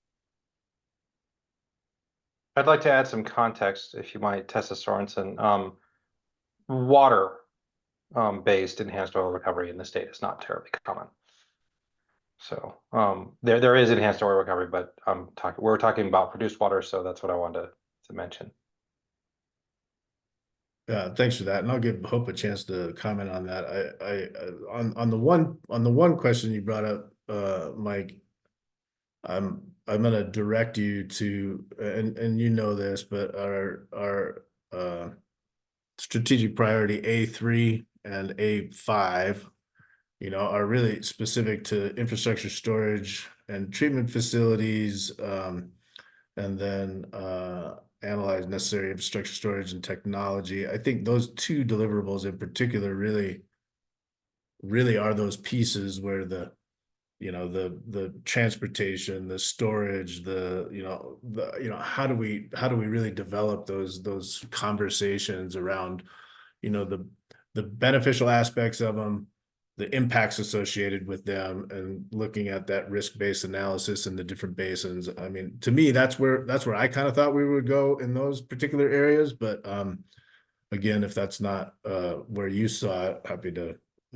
hear a different opinion on that. I will note on enhanced oil recovery. Well, I think certainly not common in Colorado. We actually just approved an application for the utilization of produced water for enhanced gas recovery, at least just this week, and so it's not unheard of in Colorado. So yeah, and I don't disagree at all in terms of A3 and the other priorities that we'll need to address those questions at a later stage. Certainly, I don't think we could use this document to answer those. I am just suggesting that we make sure that they get some ink high up in the document, making clear this is an issue and an information gap that we want to address and that will be important to address. So. Okay, fair enough. Well, we're way off schedule, Hope. Sorry about that. Let's take a 10-minute break, come back at 10:40, give a chance for folks to use the restroom. We can continue this conversation as we need, and then if not, move into the rest of the agenda. So see everyone at 10:40. All right. We'll go ahead and get started again. Hopefully that gave folks enough time to stretch their legs at least.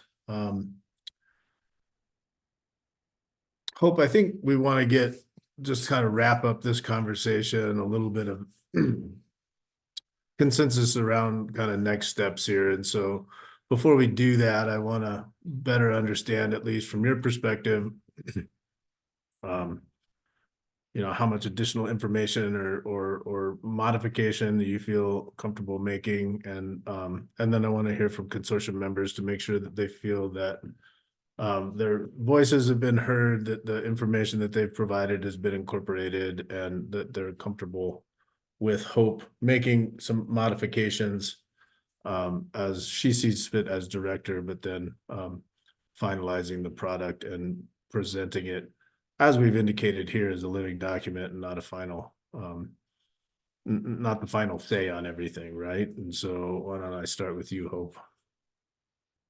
Thank you, Hope Dalton, Director. What I'm very comfortable with is minor changes to the document, such as making some changes to the introduction of the document that clarifies this is a living document and more is coming. And what I can get done, so we'll have until March 1st to incorporate all the comments received by the consortium members, but some of them, like including review and including new research, may be difficult. So I would like to ask the consortium some grace, as this is a living document, that maybe the final document may not include everything that people have submitted, but we'll try to capture as much as we can. And as far as next steps, what I'd like to do is list the other legislative deliverables. And so maybe the public, as they're reading this, will see, oh, maybe they didn't go into depth on this one particular topic, but there's another chance in our other deliverables. And so that's what I'd like to do. But most importantly, I want to make sure that every consortium member feels like their voice is being heard. Thanks for that. Well, I open it up to the consortium and want to hear whether folks are comfortable with this approach and the document, understanding that there's still modifications to be made, but that we as a consortium aren't going to get another swipe at approving a finalized document, whether they feel like their voices have been heard to the extent that they've provided information or provided comment, and that understanding, again, the underlying concept here is that this is a living document and will continue to evolve over time. So thoughts on that? Or concerns?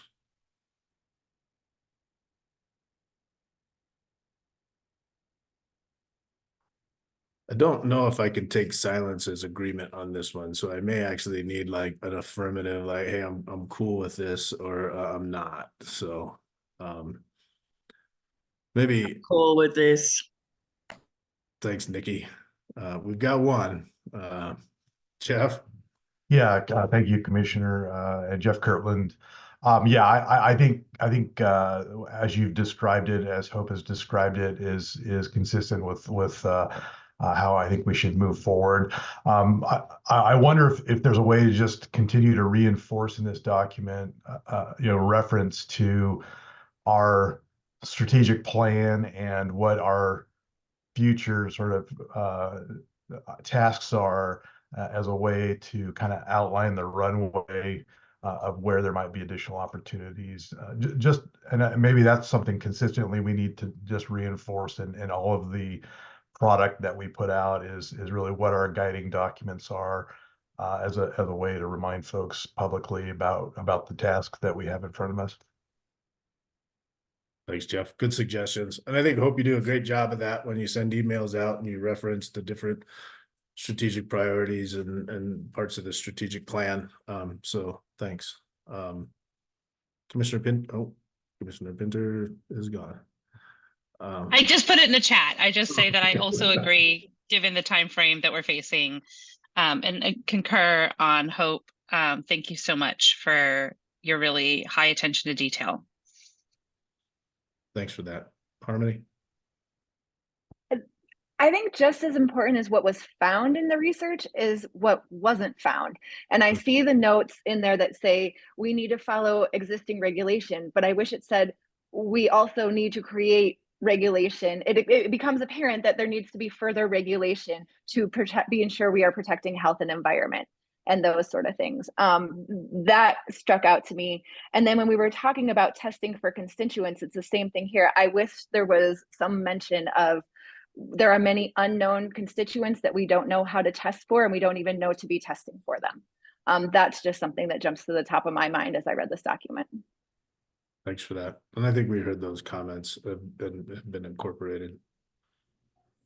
Jacob? Yeah, thank you, Chair. And I like that point you just made, Harmony, and I'll just echo what other folks have been saying in the chat as well. This seems reasonable under the circumstances. I think the transparency piece is really important, just being really clear about how far we are in a given piece of this and what the questions are, the gaps that are still remaining, and then being mindful about inadvertently biasing the overall tone based on what we have access to or what we've been able to easily find or whatever those other kinds of, we all know those are in there and they're going to be reflected in this thing, and just being transparent about and as mindful as possible about what those are and trying to offset them, which I know we're all intending to do, but that just seems worth making explicit. But I agree with the approach. It makes sense. Right. Thanks, Jacob.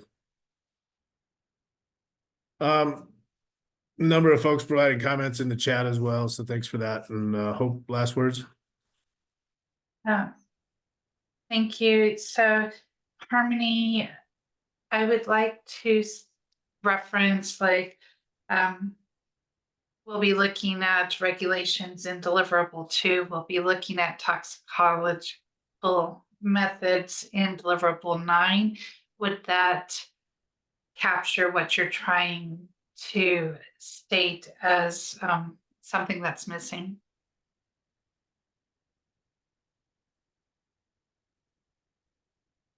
Harmony? I don't fully know. Maybe you and I can talk offline. Okay. I'll talk to Harmony offline. As Jacob, you mentioned tone. May I also talk to you offline about tone? It's a difficult thing, and it would have to make a lot of revisions to the document. May I also talk to you about tone offline? Of course. Thank you. Okay. Well, thanks everyone who provided information, provided comments, took the time to read the document. We'll move forward with this one and start on the next deliverable and continue down our strategic priorities. So appreciate everyone's work on this. And so thank you.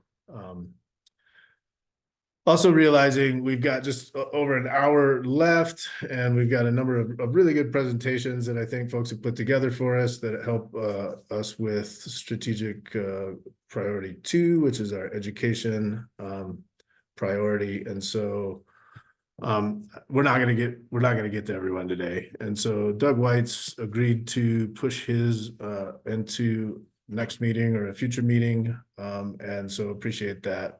Certainly want to hear from him. And then maybe we'll just start down the agenda, let folks provide their presentations.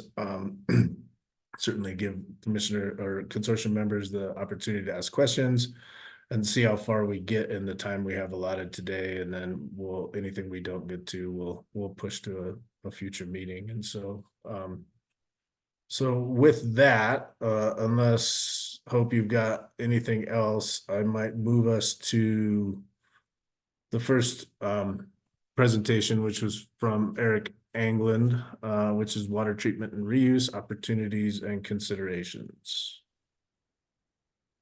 Yes, thank you, Commissioner Messner and Director Dalton. Eric Angland, representing an experience and expertise seat here on the board. I do work for Occidental Petroleum and been working with them on these types of operations here for the last 10 years here in the Rockies. Before I go any further, I want to confirm you can see my screen and can hear me. Yes, we can see your screen and hear you. All right, very good.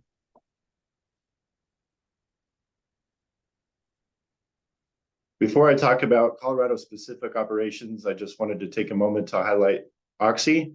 Maybe as you think of Oxy, you consider us as a primarily oil and gas company. We do have significant operations across the US and globally for oil and gas, but I did want to take a moment just to highlight some of the other great teams and businesses that we do support and work on. We mentioned production and EOR already. Our organization also has a net power division. We're focused on generating power. Also a lithium extraction business. We do have a geothermal team focusing on generating additional power using geothermal energy. We also have an OxyChem organization producing such components as chlorine and PVC that are in a lot of the components that we all use every day.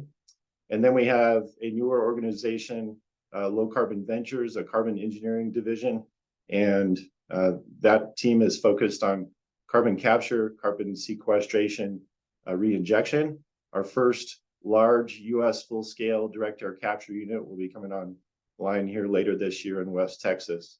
And I highlight these teams not because of the diversity of what we do, but the fact that all of these teams utilize water in one fashion or another. And that includes treatment and reuse and discharge and disposal. And so I'm really fortunate to have a great consortium within our own organization, a community of practice of experts around water. And we try to compare, utilize best practices, especially for our operations here in Colorado.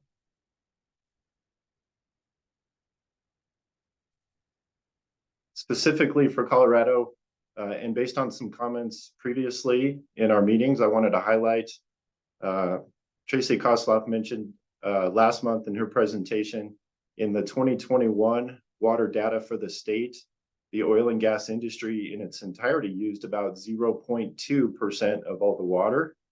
And that was for the hydraulic fracturing operations. We would be a subset of that. And the type of water we specifically use for hydraulic fracturing is a non-fresh water. It's a surplus industrially approved supply, fully consumable water, a non-potable water quality. Often that water is sourced from such suppliers as municipalities or manufacturing companies that have surplus effluent from their processes. The water is made up of tributary, transbasin, and augmentation type sources. And we continue to maintain our commitment not to use any Denver Basin groundwater for our activities here. Our team is fortunate to have the opportunity to try to look at water on a life cycle approach. And so we have the responsibility and the opportunity focused around sourcing the water, transporting it around the field to our various business units, those that have needs for it, those that have surplus. We do manage disposal of produced water. We do manage treatment of the produced water, and then the reuse in our operations. And a list of types of customers internally when we consider infield reuse that we might work with there on the right-hand side. I've included a couple of pictures here of some of the infrastructure and activities that we do have here in northeastern Colorado. Our primary activity here is in Weld County in Colorado. We do have a large infrastructure system we utilize to transport water throughout the field. And we have both portable and fixed-base water management facilities for those services. What I did want to highlight on the right-hand side with the chart, and it correlates well with the comments earlier from Karis, Will, on the diversity of water sources, the diversity of the water available on a regional level and even on a local level. This information here represents just Occidental Petroleum only, so I don't want to compare and contrast necessarily to other operators, but I've included two water forecasts for new oil and gas wells relative to their general areas. So the blue line represents the amount of water a typical well would generate from one of our oil and gas operations in the Permian, versus the orange line representing the typical amount of water that we would see generated from an oil and gas well here in Colorado. So we're utilizing a lot of experience and expertise. We're gathering information from some of the other consortiums and basins, and that will be very informative. Part of our process then, as this group knows, is to try to fit those resources, those knowledges and experiences with the type of actual conditions we find here in the state. And in our case, a typical well here has about 5% of the type of peaking that we would tend to see from one of our Permian wells. And over an extended period of time for that well, we would only see about 10% of the water return to the surface as compared to those other wells. That's due in large part to the geology. Those formations down south are typically wetter, and so there's natural water available to return to the surface. Here in the Rockies and in Colorado in particular, in our operations, they're fairly dry formations, and so we don't see a significant amount of water return. Now on to some practical operations that we can talk about, things where we are using produced water today in the field, in our activities. I want to put in context some of the considerations that go into the treatment processes. Again, who is our user internally? What type of quality of water is needed for that particular operation? The geographic area, where is the water being sourced as compared to where is the water available? What are the communities that we will be working in and around? The volume of water available, that quality of that water. Again, comparing and contrasting the Permian, where we may see water with a salt content, a TDS, somewhere in that 125 to 150,000 milligrams per liter range. Here in Colorado, we typically see water a lot cleaner, a lot less salt in that 25 to 35,000 parts per million range. So understanding the properties of the water we're receiving, some of the particular components that we are interested in, of course, I mentioned salt, the TDS, but also iron, what kind of bacteria in water, and then also how much oil is still connected to that water and how can we remove it. I kind of alluded to transport, but that is such a critical component for our operations. The logistics alone, managing and moving the water from where it is to where it needs to be, whether that's through trucking operations, if it's by pipe. A correlated component is fluid storage. And I highlighted here, we do not use open pits for fluid storage here in our Colorado operations for produced water or for recycled produced water. But the management of water and storage is critical, as we don't often have all of the water available at the time we need it. So being able to store it for those needs, being able to treat it and then utilize it is a big component. And then depending on the technology and the quality level of treatment that we implement, there's waste management associated with that. So quickly highlighting 3 different approaches to treatment that we've taken here in Colorado. Really a fit for purpose. That end user helps to inform what process for us to look at. And the first I classify as a treat and blend reuse. In that case, we're using some of that non-fresh water for our operations. We consider the end user need, and so we treat the produced water to a recycled quality that in combination, in blend with that non-fresh water, we can meet a quality that's acceptable to those operations. The second approach we've taken is a treat and direct use approach, which is to treat the produced water to a quality that all by itself meets that end user need. It's a little more of an advanced process. It doesn't rely on blending. It can stand alone on its own quality to be able to put to reuse. And then the final area of focus that we've tested is the treatment to discharge approach. And with that, we would have the opportunity to not only make that water available for infield reuse, but potentially making that water available to other users in the region, ensuring through the treatment processes that we're meeting the discharge permit parameters for that particular area. So kind of in summary, just wanted to highlight, we are excited about continuing to use produced water. It is a resource, it's not a waste.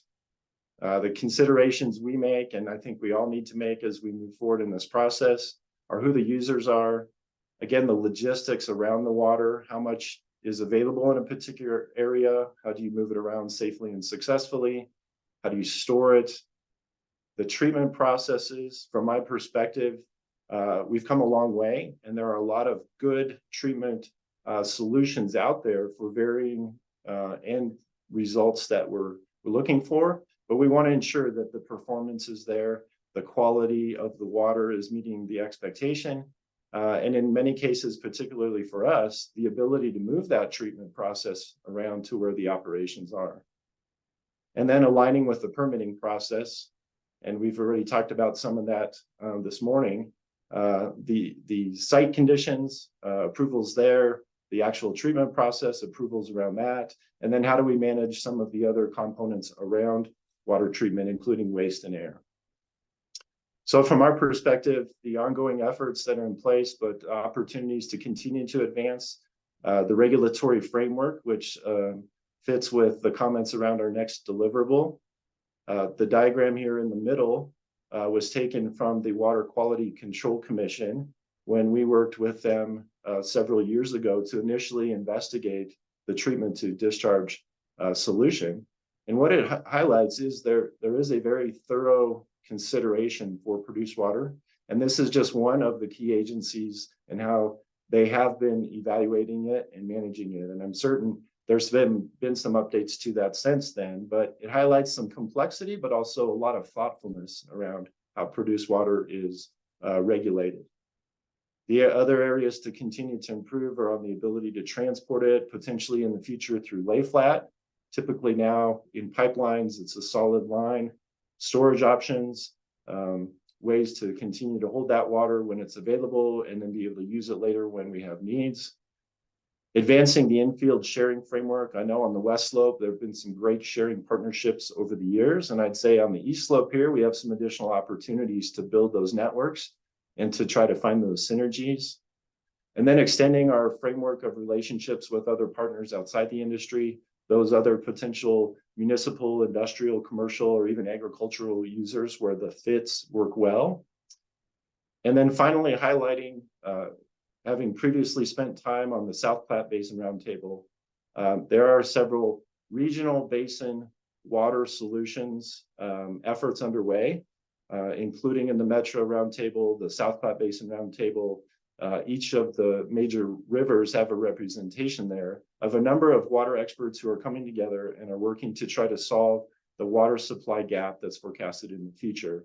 And I'm excited about these efforts and how our projects may be able to fit into some of those regional solutions. And I think it's a great opportunity to make sure that we're working together with those folks as well. Highlighting finally over on the right, there are 3 key agencies that we work with when it comes to produced water. Certainly the Energy Carbon and Management Commission, primarily in that oversight of E&P fluids and waste. The Colorado Department of Health when it comes to the water quality, to discharge permits, to air permits. And then the Colorado Division of Water Resources with water quantity, the ownership, the control of that water. And those 3 agencies all have a unique and important perspective about water and an influential say in this process of recycling and reusing produced water.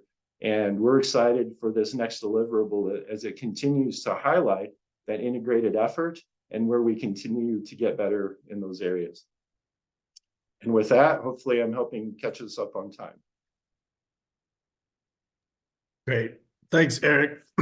Super informative and appreciate you presenting here. So I'd like to open it up to questions. Does any consortium members have questions for Eric or want comments or thoughts? Doug?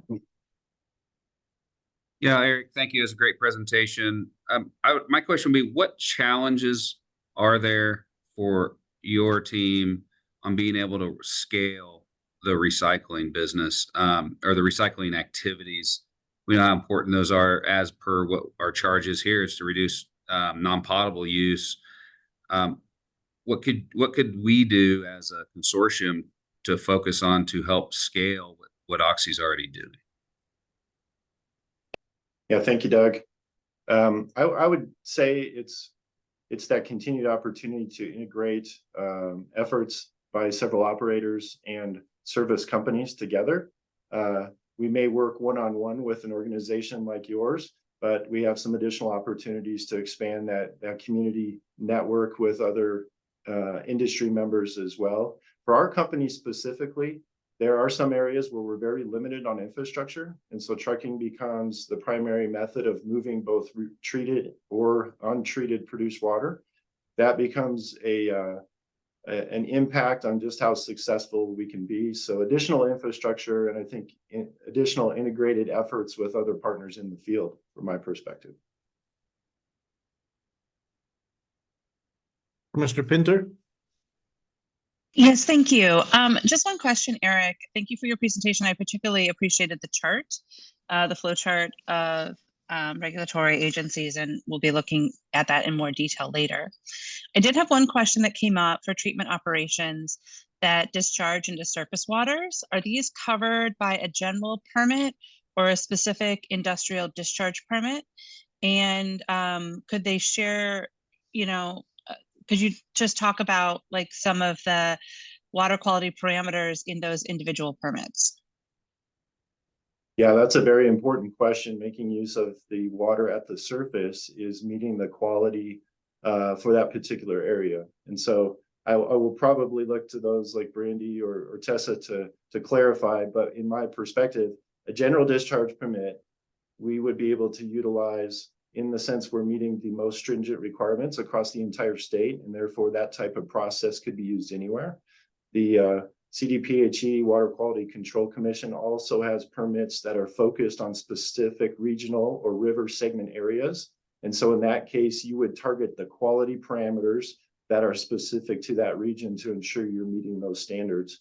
So there are a couple options in that permitting approach to take, and I think it's a company specific, resource availability specific, and a regional specific decision for each entity. Okay. Yeah, I would be interested in hearing that, and just also particularly what are the analytical, like what are the analytes, I think is the term, like what are you analyzing for and what are the parameters and how do you know? Just right now, Eric, can you speak to if you currently discharge in Colorado and how that's managed at Occidental? Yes, thank you. Regarding the constituents in the permits, the approach that we've taken for the permitting process is a specific discharge permit. So it is to look at a particular regional condition and work with the CDPHE to outline what those parameters are, what the target requirements are for that area. And so we've customized our treatment process to meet the conditions of the permits for those areas. We do not currently discharge to the surface through a permit with the state. We've gone through the process with several field scale pilot projects with the parameters that the CDPHE has provided to confirm we do have the technology in place to meet those standards, but we have not moved with that to take it to a full discharge operation yet. Okay, thank you.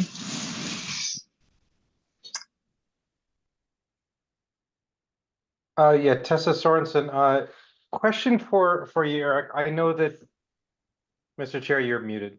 Yeah, Tessa, hang on one second. I want to give Trish a second to follow up on perhaps Commissioner Pinter's comments or questions. Did you say you want me to go next? Yeah, I didn't know if you raised your hand in response to Commissioner Pinter's questions or you had individual questions. It's something different. Yeah. Okay, I'm gonna have Tessa go next then because she had her hand up next. So sorry about that, my confusion. No problem. Eric, I know that Oxy was a fairly large player in the Piceance up until about 6 or 7 years ago. I didn't know if there was any prior experience in that basin that Oxy has any insight on in terms of handling water in that basin as well, because I think your presentation was pretty much exclusively for the DJ. Is that correct? That's correct. It was DJ specific. Oxy did have a history over in the Piceance. My background was on the Anadarko side before the acquisition, and so that's an area that I need to look into further to see what some of the operations look like over there. I know we have some other experts from the West Slope that are currently operating, but I don't have any data from our historic practices over there. Okay, thanks. Trish? Yep, thanks. Trish Pfeiffer, EPA Region 8. I was curious, are you, with the produced water that's being generated, are you sharing water with other nearby operators? We currently are not. The amount of water we produce is a a smaller amount that fits within our own operations. And due to some of the historic efforts to try to consolidate acreages, I'll say, there aren't often as many opportunities for nearby operators to work together like there were in maybe previous years. Okay. And then with the reuse that you're doing, is it typically in a localized area, or do you transport produced water from larger distances? Yeah, for most of our operations, the produced water can be generated around the field, and then it's brought to a specific project, like a well completion job, where it can be treated and used for that location. Okay, that's helpful. Thanks. Okay. Any other questions before we say thank you to Eric and move on to our next presenter?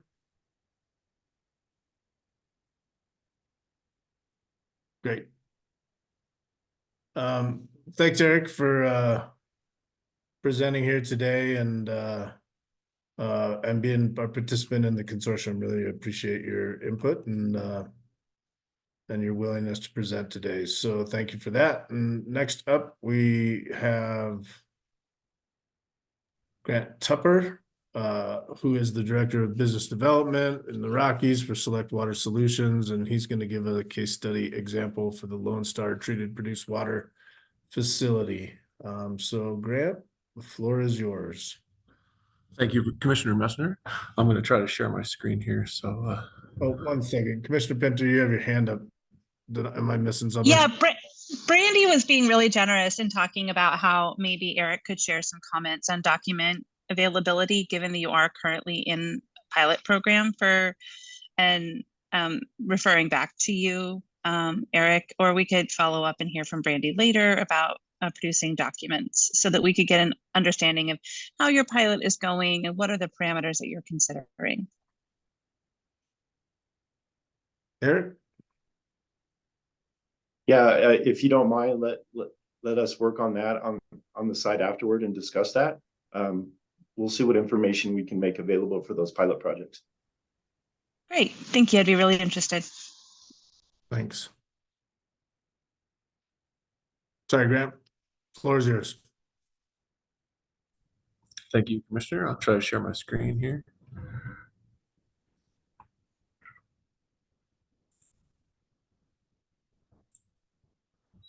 Can everybody see this presentation? We can see it, but it's not in presentation mode. Well, it shows your notes. So hold on a second.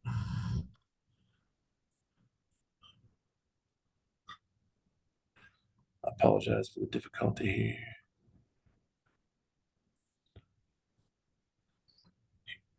Let's do this.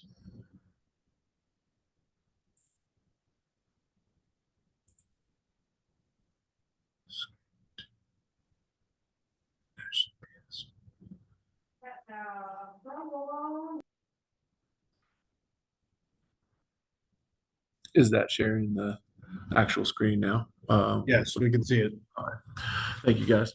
I really appreciate your presentation, Eric, too. I'd like to say that excellent overview of produced water reuse in the DJ Basin and in Colorado in general, with a lot of information about the space overall.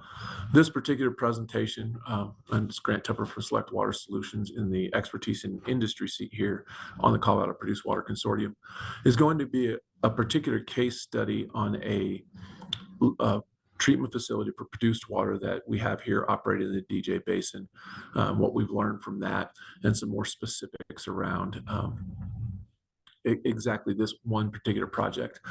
From some of the questions and discussion we've had so far today and some of the comments online and written comments, I do want to state that when we talk about infield reuse, such as this is a case study for infield reuse, we're just talking about downhole reuse in completion activities for this treated produced water. There is no surface discharge considered in this project at this time. It may be something to be considered later on the project. We haven't considered that or treated the water to a discharge spec at this time. As Eric pointed out in some of his slides, especially at the end, there's a much higher hurdle or stringent regulations around surface discharge. In this particular case, we have a lot of regulations which we follow in order to achieve our goals, and we'll discuss those, but none of them are for surface discharge, and I wanted to make that part clear. A little overview about Select Water Solutions. We are the largest water solutions provider across the United States for oil and gas operations. For water, we are very large in the treatment space, treating hundreds of millions of barrels a year for water. In Colorado particularly, which is where the Lone Star recycling facility is located, the volumes are much lower than that, lower portion of that, and that has to do with the curve that Eric showed on his particular slide about the difference in the amount of produced water available in this particular state and in the DJ Basin versus what's available nationwide. And with that, I'd like to go over this case study, what we've learned, and we're going to talk about how the operation works at the Lone Star Treatment Facility, talk about the safeguards that we've put in place, the environmental impacts, what we've learned from it, and what we believe we could do to improve from this particular case study. The Lone Star Water Treatment Facility is a state-of-the-art produced water treatment facility located by Greeley, Colorado. It is a high-spec treatment for up to 35,000 barrels a day. What you see in the pictures there is a picture of our diffused air filtration system and then the storage tanks and the inlet processing tanks for where this comes in. This system is inlet tanks that has buffers incoming water, which helps us monitor both the rate and quality. It is a high efficiency skimming tank that removes any hydrocarbon carryover. And I do want to say that in the process, since this is a pipeline driven system, and the new automated processes used by producers in the state of Colorado, particularly the DJ Basin, there is very little to no hydrocarbon carryover. They don't want to give us oil and we can't treat it. Once we do get the water through that skimming process, we use a chemical injection and mixing tubes to oxidize the iron and treat bacteria. And then we have coagulation and flocculation systems that begin there to remove the suspended solids. We used a dissolved air flotation system to remove solids commonly known as a DAF and oxidized irons. And then we have quality assessment assurance and quality control tanks after that dissolved air flotation system for quality control. We do test the water from the time that it enters our facility till the time it leaves on several different points, because quality assurance and quality control is important not only in this process for the environment, but also for the end using customer. In a fixed facility setting, which is what this is, we do use a filtered press for solids. This helps reduce the overall waste stream volume that comes off this, because we're able to use almost every drop of water that we press out of any solids that are flocculated in the system and removed from the system and put the water back through the system so it can be delivered to the customer for end use. The Lone Star facility, history of it is we built a connection pipeline from a producer's gathering system in 2021. In October of 2021, we began construction on a temporary facility that was a proof of concept. In late October or mid-October 2021, we got the first water into that facility. And the runtime on the proof of concept for this particular facility was from October through December of 2021. That proof of concept gave us a lot of information. We made several tweaks about how to deal with incoming water, how to treat that water, how to send it back out. And we approved and built a permanent facility, which you have seen some pictures, and this is what this case study is about, in August of 2022. It became fully operational. In April of 2023, we added significant downstream storage, but it's not on this site. It's on another site. It's fully enclosed storage for treated produced water, which helped increase the total volumes. Speaking of volumes, the facility, these volume numbers are listed in barrels, 42-gallon barrels, typical in the oil field. In 2021, the temporary facility, we ran just over 220,000 barrels through and delivered to the customer. In 2022, we were able to reduce freshwater use by over 1 million barrels, and that is just in that August through December timeframe. In the full calendar year of 2023, we were able to reduce freshwater use overall by 4 million barrels of treated water that was returned to the completions operations. And so far in 2024, we have done over 200,000 barrels, and that project is continuing. How the Lone Star works and what some of its operational advantages are listed here. First, we take the untreated water is withdrawn directly from an operator's centralized gathering system. And there's several reasons for this. One is that minimal storage footprint and larger in-ground storage are not allowed in the DJ Basin, or not utilized in DJ Basin due to current regulations. And so we withdraw it directly off a pipeline system, which is different than trucking the water in. The transfer of untreated produced water is via underground triple layer pipelines utilizing operational pressures. This minimizes both truck traffic and the carbon footprint overall of the project. The treated water is sent directly to completions operations with minimal storage time. And this is a function of the lack of storage available and the ability for the completions operations to take this full stream of water that we can provide. Transfer of treated water at this time is in high density polyethylene lines above ground. And this is for safety factor right now and some more assurances. Our facility is tied into an adjacent, it's on the same USR saltwater disposal facility. This increases the operator's offload capacity and flexibility. So if we had a water upset for any reason, we have a system in which we can pull that water off and still keep the entire treatment train running. All the major treatment equipment is installed inside a building, which helps to minimize the emissions. And it is a fully automated facility. Now it is manned by multiple personnel 24 hours a day, but most of the operations are automated, or all of them are actually.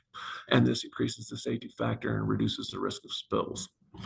All of the storage and treatment operations in this facility are held with inside concrete spill containment that could hold well over 100% of any of the water that we bring in, whether treated or produced water. We never fill the tanks all the way to the top. That's bad operational procedure. So this containment will definitely contain far more water than we ever bring into the facility, and keeps any of the water from touching Colorado soil. The dewatering process for solids drastically reduces the volume of waste from this disposal, and it increases the full utilization, as I said, of the water resource, because we are able to put that back through the system and deliver it. What our treatment analysis looks like here, if you look at the picture on the right side of this slide, the water looks like coming in out of our outlet, looks about like that, and our outlet water is labeled in the outlet bottle. This is a complete water analysis. Have the cations and the anions listed there, but I have highlighted a few that are pretty important to our treatment process and are relevant to our key performance indicators, as we will talk about in a minute. But you can see there that we have no dissolved CO2, no H2S, and the iron is below 0.1.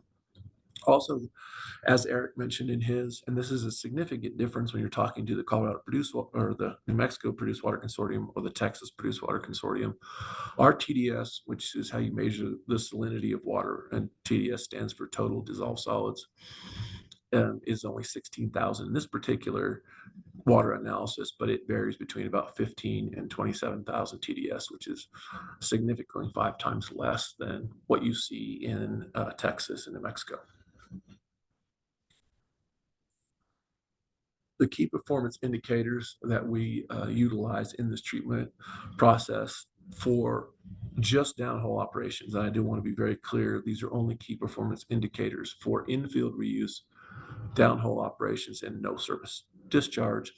We start out with turbidity, which is nephelometric turbidity units of less than 100. This helps control bacteria growth. It removes oxidized iron, and it minimizes completion's chemical interference. We do focus on taking out iron. That is one of the main particulates, and we want below 5 milligrams per liter. This helps minimize chemical interference with the completions and the production of the wells. Oil and grease overall has to be below 30 parts per milliliter, and that has not been an issue in this particular facility, but that reduces emissions significantly and it also minimizes completions chemical interference. To treat bacteria, we have a couple different methods, but a main one for testing is oxidation reduction potential, commonly referred to as ORP, measured in millivolts. And we have to have it greater than 300 millivolts in this particular project. This helps protect the reservoir, and I'm talking about the reservoir with which you're withdrawing oil and gas and the downhole equipment we're using to do so. Hydrogen sulfide gas, or H2S, has to be non-detect, and it has been in the duration of this system. As far as pH levels, our treatment system does not have a great effect on pH levels, but in order for it to minimize completion chemical interference and be minimally affected, we try to keep it between 6.5 and 7.5 in the process. And that's typically pretty simple to do because our chemicals do not affect pH, and it comes in that range. If you look at the picture there, it shows a typical board from a snapshot on one day of treatment. You can see what the inlet was. Post 1 is after our DAF system, labeled as post 1, and then the outlet. And it gives you 3 bottle samples there, which are inlet post 1 and post or outlet water would look like, as well as what the KPIs are that we're sending out there. The environmental safeguards in this facility are several, and they're very important. To build any fixed facility for recycling or disposal in the state of Colorado, particularly in Weld County, you have to have a use by special review permit called a USR permit. We have that for the Lone Star facility in Weld County. It's a very detailed process in which you have to go through and have all the plans approved, make sure you have all the containment, all the processing equipment, you pass the air emissions, etc. Some of the other environmental safeguards are redundant meters on either end of all transfer lines, including incoming and outgoing lines. This helps with leak detection to make sure we're receiving all the water that we should, that we put in the pipeline, and the end user is receiving all of the water that we send out. As I have already stated, all treatment activity occurs within permanent containment that can handle 150% of total storage, and we never reach that level. The tank receiving incoming produced water is equipped, and you can see a side of it right there with vapor capture that allows for 99% methane consumption. We have done several tests on the air emissions on this, and because the majority, if not all, the hydrocarbons are removed, all of our air emissions testings have results have been negligible. We have done tests where we hooked up combustors to make sure that we had 99+% burn, but we weren't even getting enough air emissions to actually utilize that combustor. And all the chemicals we use in treatment are stored, transported, and handled per our industry protocol. The lessons we've learned from this Lone Star case study over the last few years have been, that the removal of hydrocarbons from produced water is necessary to any successful treatment process. And this is important when we're talking about the hurdles and regulations. This successful removal warrants consideration, and we've discussed this on the consortium, of a reclassification of treated produced water as different than produced water under the Senate Bill 19-181 regulations. And currently, it does not make that distinction. That reclassification would be instrumental in removing 2 of the major hurdles we found to reducing freshwater and oil and gas activity, and that would be allowing for additional and larger storage of treated produced water. And because all the operators have to trace the waste stream that comes off of all their wells very closely, the reclassification could incentivize water sharing inside the DJ Basin operations. Finally, in conclusion, the Lone Star treated produced water facility we feel is an ongoing success for several reasons. It has been instrumental in reducing the freshwater use in DJ Basin completions to the tune of over 5 million barrels so far and ongoing. And very importantly, it has provided a model that has proven to be both scalable and replicatable. We've been able to replicate this model and use our treatment expertise learned from this in other opportunities to remove fresh water from completions by reusing produced water throughout the state. It's also proved that treated water volumes can be transported safely in large volumes of millions of barrels without detrimental impacts to the environment. And this project has highlighted some of the pinch points which need to be addressed in order to meet the goals of the consortium, which is reduce freshwater use in the DJ Basin. And one of those main considerations is a significant change from produced water being a waste stream to a resource stream. And I believe Eric had highlighted that in his conversation as well. Thank you guys for an opportunity to present this particular case study on the Lone Star, and I'd like to answer any questions you may have. Thanks, Grant. Appreciate the presentation and the information. So floor is open to questions. Doug, you are first. Thanks, Grant. That was great. Question for you is the reclassification that you point out, is that you think that's the major hurdle to being able to scale the recycling, and that there, thus the reduction of non-potable demand?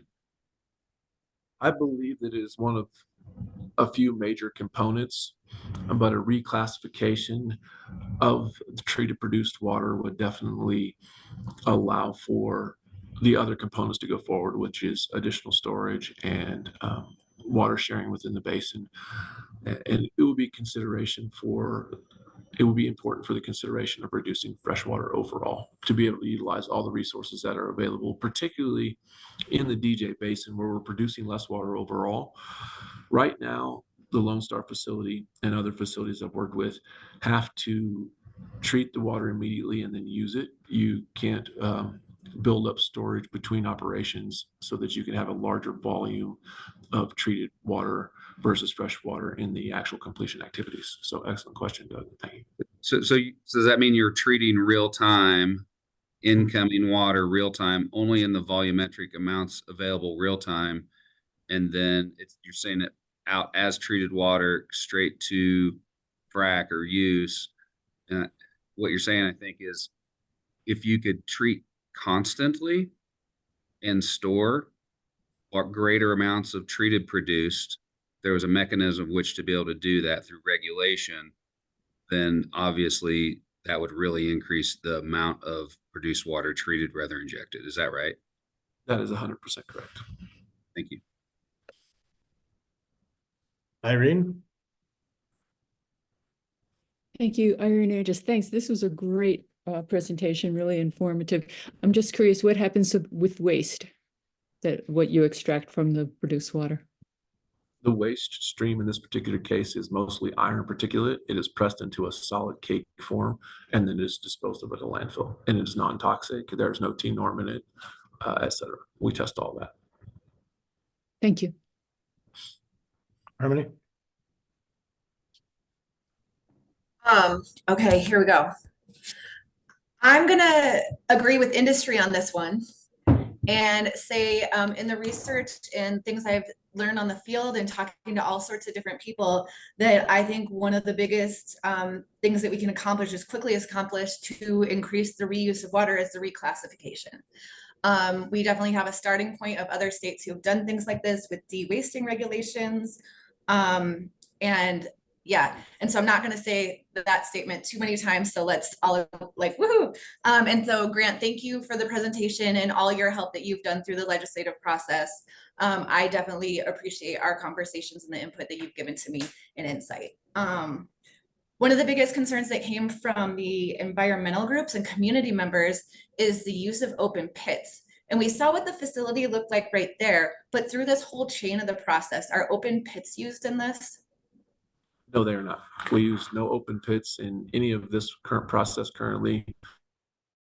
Storage, which was added additionally in April of 2023, is a completely enclosed system.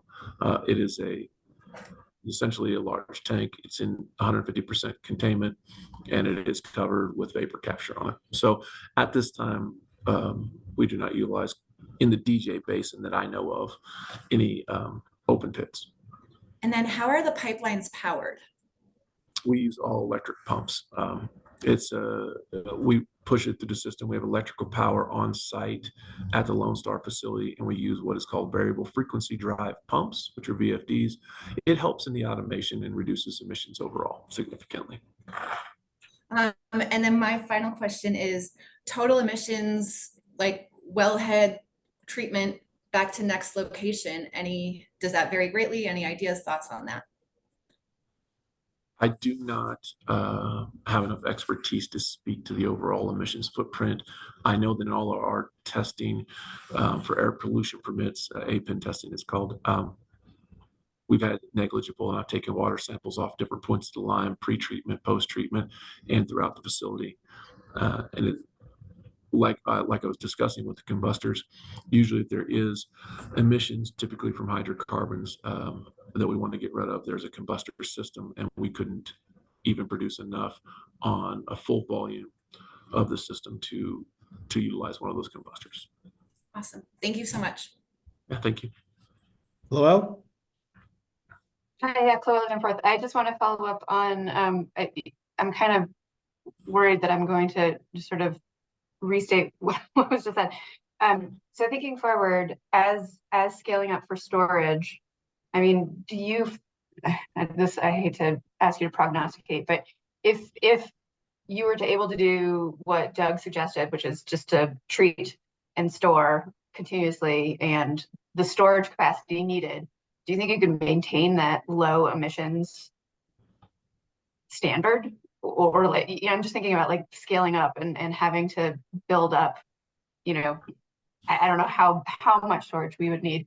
And then sort of a sub question from my own curiosity, is this sort of covered pits and capture, does this happen in other states, or is this just because Colorado requires particular stringencies, that's how it's done here? So the first part of your question is, would it increase emission standards? And I think that's an excellent, emissions from the overall process if we stored it in pits. That's an excellent question. We remove the hydrocarbons, which is your main source of emissions in this space in oil and gas. And so we've treated this water to a spec where there are few to no emissions left. And so if you stored it in pits, I do not see, though I cannot give you any specific data to show what the emissions impact would be on a storage pit of, say, 100 acre feet. I'm going off freshwater storage pits as a size. The second question is, in my experience, I don't see covered pits being used elsewhere. There's obviously wildlife covers for these pits so that birds don't get them, etc. New Mexico, Texas is particularly my experience outside of Colorado. They treat for wildlife, but as far as emissions, I think in this particular case, a group like this consortium, with a lot of experts coming together, you could do double-lined pits with, if there was an emissions question about it, they could be covered pits. I think these are all questions that need to be put to a larger group than just myself. So the prognosis for making a projection here, I wouldn't want to do that on my own, but I do believe that it would definitely be possible, and I wouldn't see a large increase in emissions footprint because the hydrocarbons have been removed. But it, however, would have a significant impact on reducing the freshwater use overall in the oil space. Just to clarify, I wasn't suggesting that we should move towards pits, but you know, just thinking about being able to actually scale up the system that you described, which feels more ideal, to incorporate a larger treatment capacity. And just maybe this is just a thing to consider as we try to scale this up. And I would like to make a distinction on that. I do not advocate for storing produced water in pits. Bringing the produced water into the facility and treating it first before any storage happens would have a significant impact, and you would have open produced water pits in the DJ Basin. This is not particular to the entire state. Water quality are different in the Piceance Basin, Raton Basin, et cetera. And I think all of those things have to be considered, as was part of the discussion in the first half of this meeting. Thank you. I think Clay, you were next. Grant, excellent presentation, and thank you for your diligence in how you handle produced water as a company here in Colorado. Couple of questions. How do you distribute currently the processed water to operators for reuse? Is it by pipeline? Is it by truck? Is it a combination? What can you comment on that? How you currently handle that? Yes, all water is redistributed through pipeline, and this particular facility has pipeline, high density polyethylene pipeline only, that is redistributed to the locations it's needed. We can extend, shorten that line, or tee off of it as needed to match the area of completions. But it's in a localized area though, not pumping this water across the state. Sure. But to distribution points that can be utilized in the surrounding area there that you're processing the water. Yes. Second question is, how do you currently handle the potential imbalance that you cited about the volume in and processed and the inability to store it and handle it for very long versus what your output is? Is that imbalance? How do you handle that potential imbalance currently?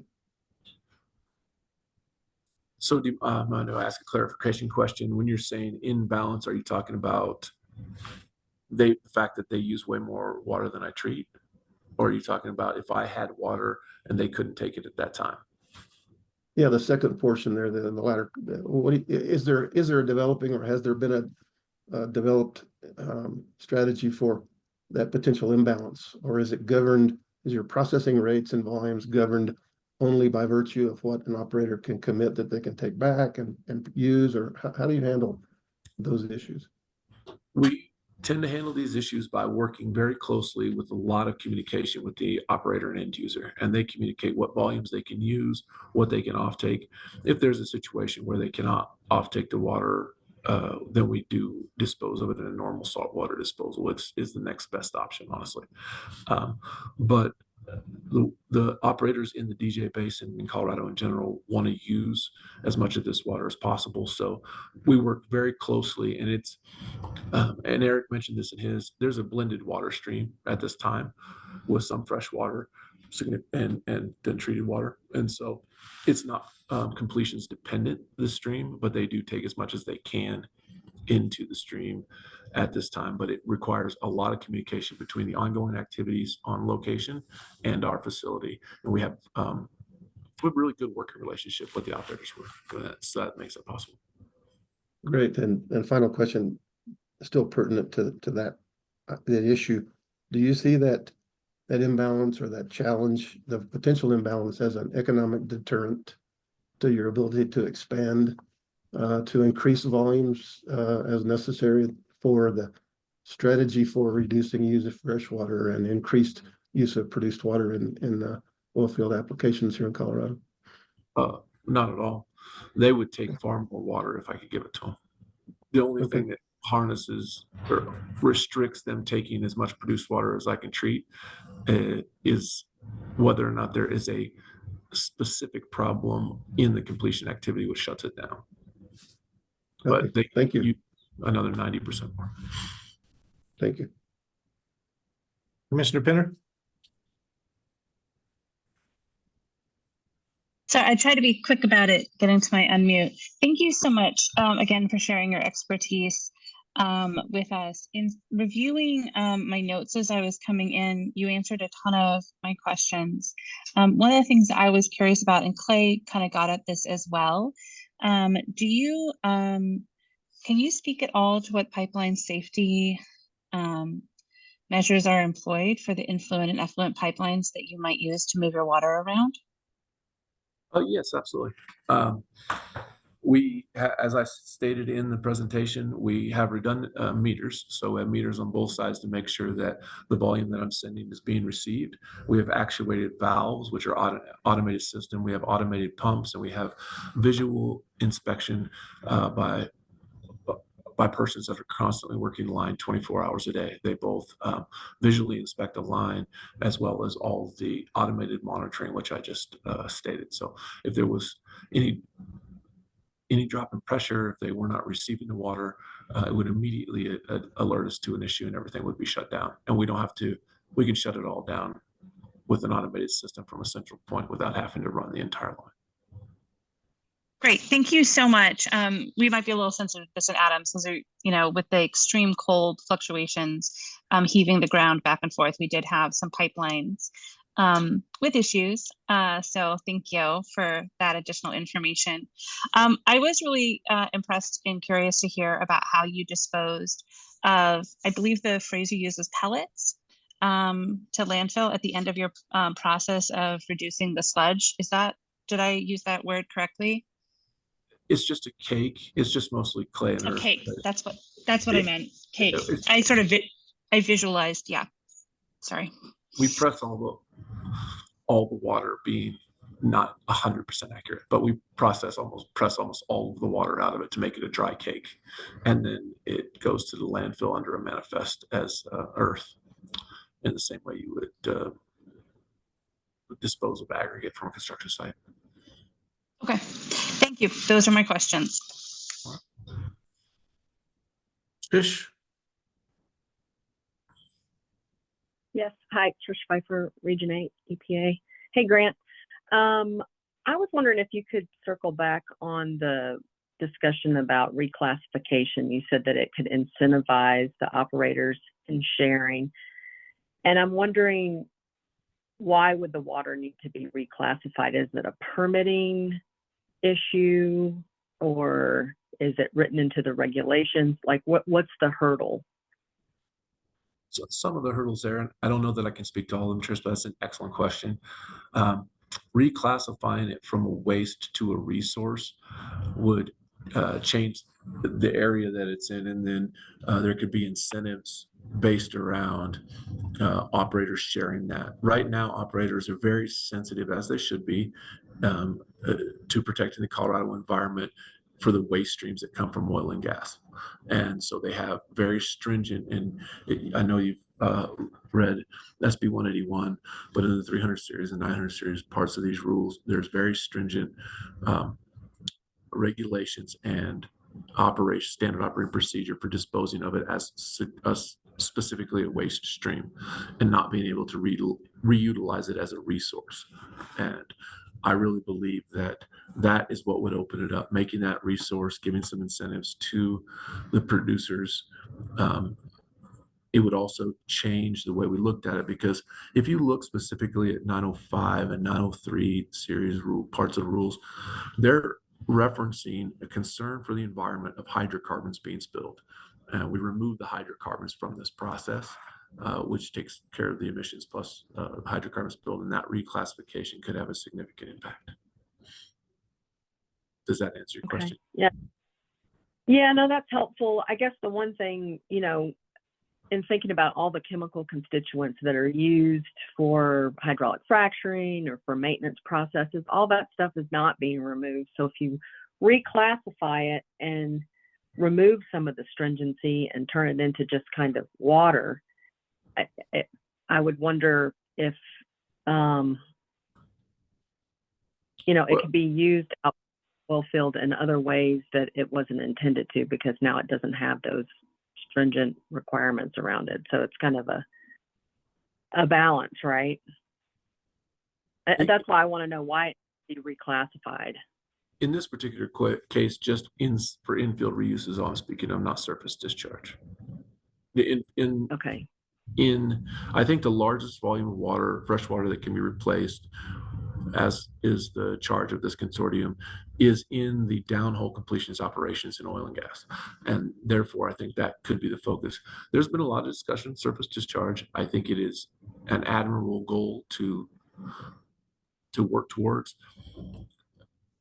Right. That's not been the focus of this particular case study, nor is it the focus right now of what we're doing in the field. So I do understand your concern.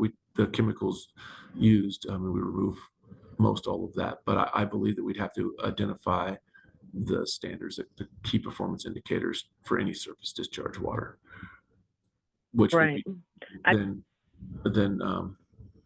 the reclassification would allow you to, and I forgot to mention this point earlier, would really change the storage rules, because building and maintaining storage in Colorado underneath the current rules, you have to account for as if the water had a significant portion of hydrocarbons in it,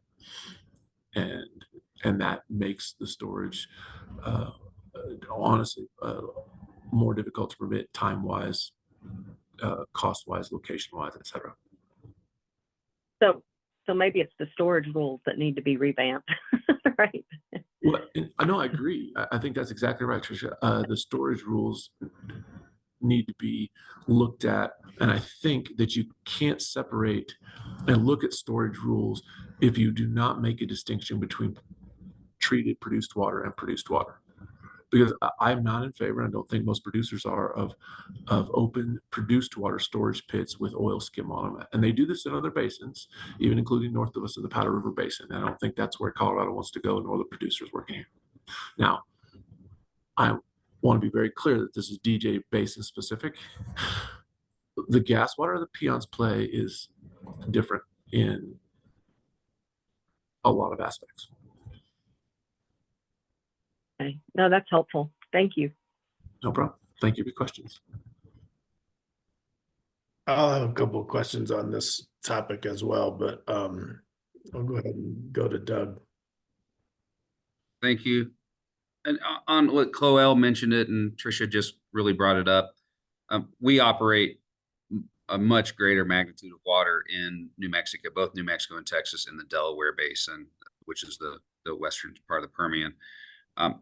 New Mexico allows open top impoundments, pits, like earthen, pits, double lined, leak protection or leak detection on those. It has allowed for a great magnitude of water to be treated and recycled. And to the point Grant just made, it has no, the permit is very stringent on any oil skim on top of that water. That is where the emissions reside.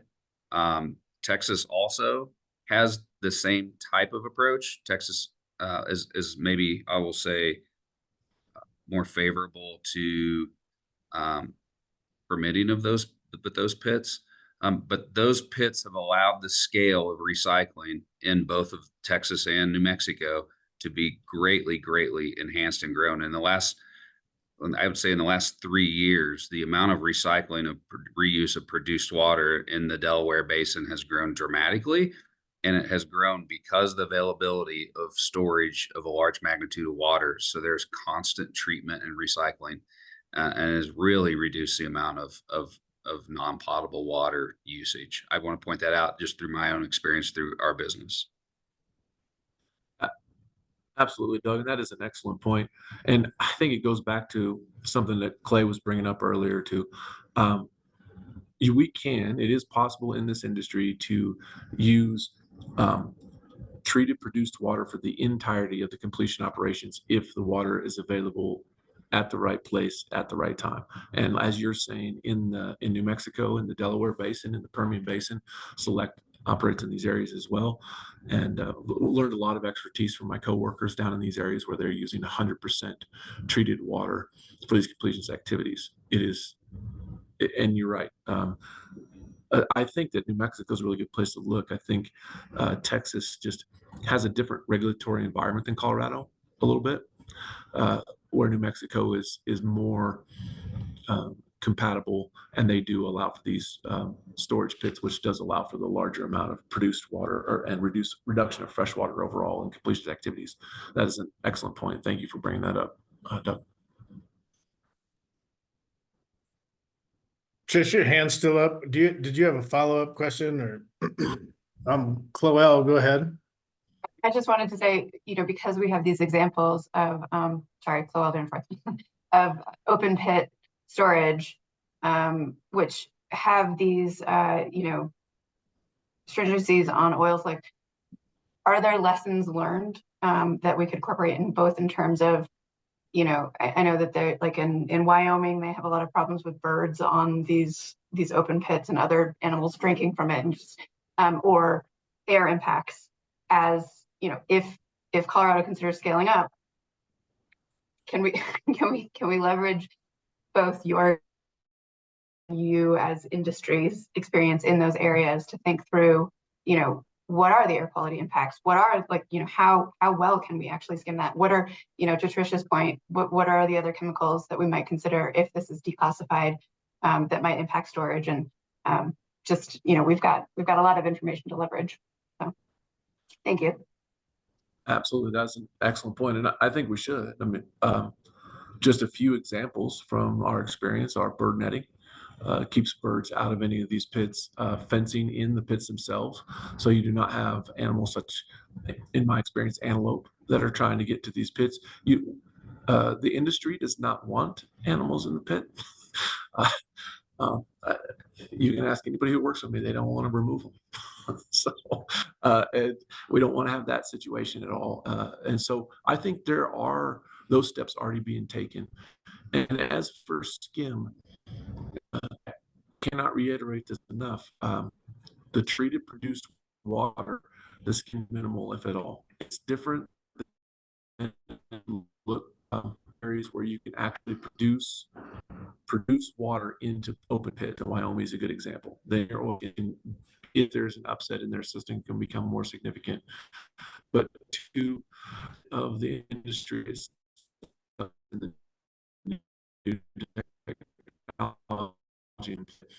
does an excellent job of removing hydrocarbons. That's what their whole business, including me.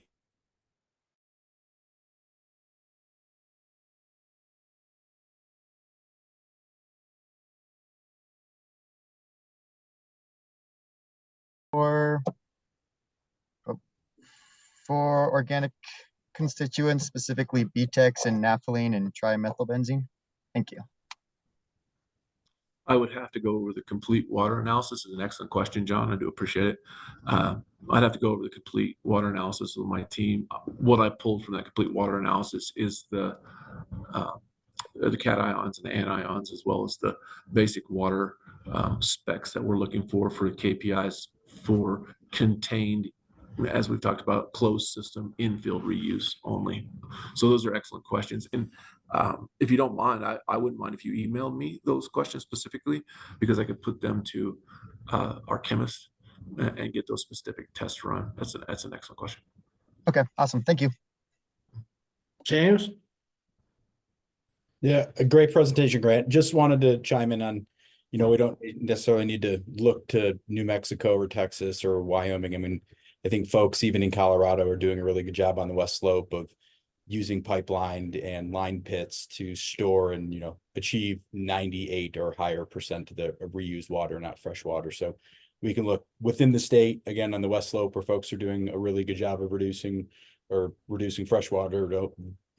My understanding is 98% of it's produced. So that's a different kind of water, doesn't have as much oil in it, but still we can look at within the state what's happening, as well as other states, to see how we could or learn from other folks and things that have happened. That is an excellent point, James. Excellent point. And what the DJ Basin has learned from that, and Select has done operations in the Piceance with recycling, and that utilizing of those pits has made a significant difference on overall volume for the completions activities.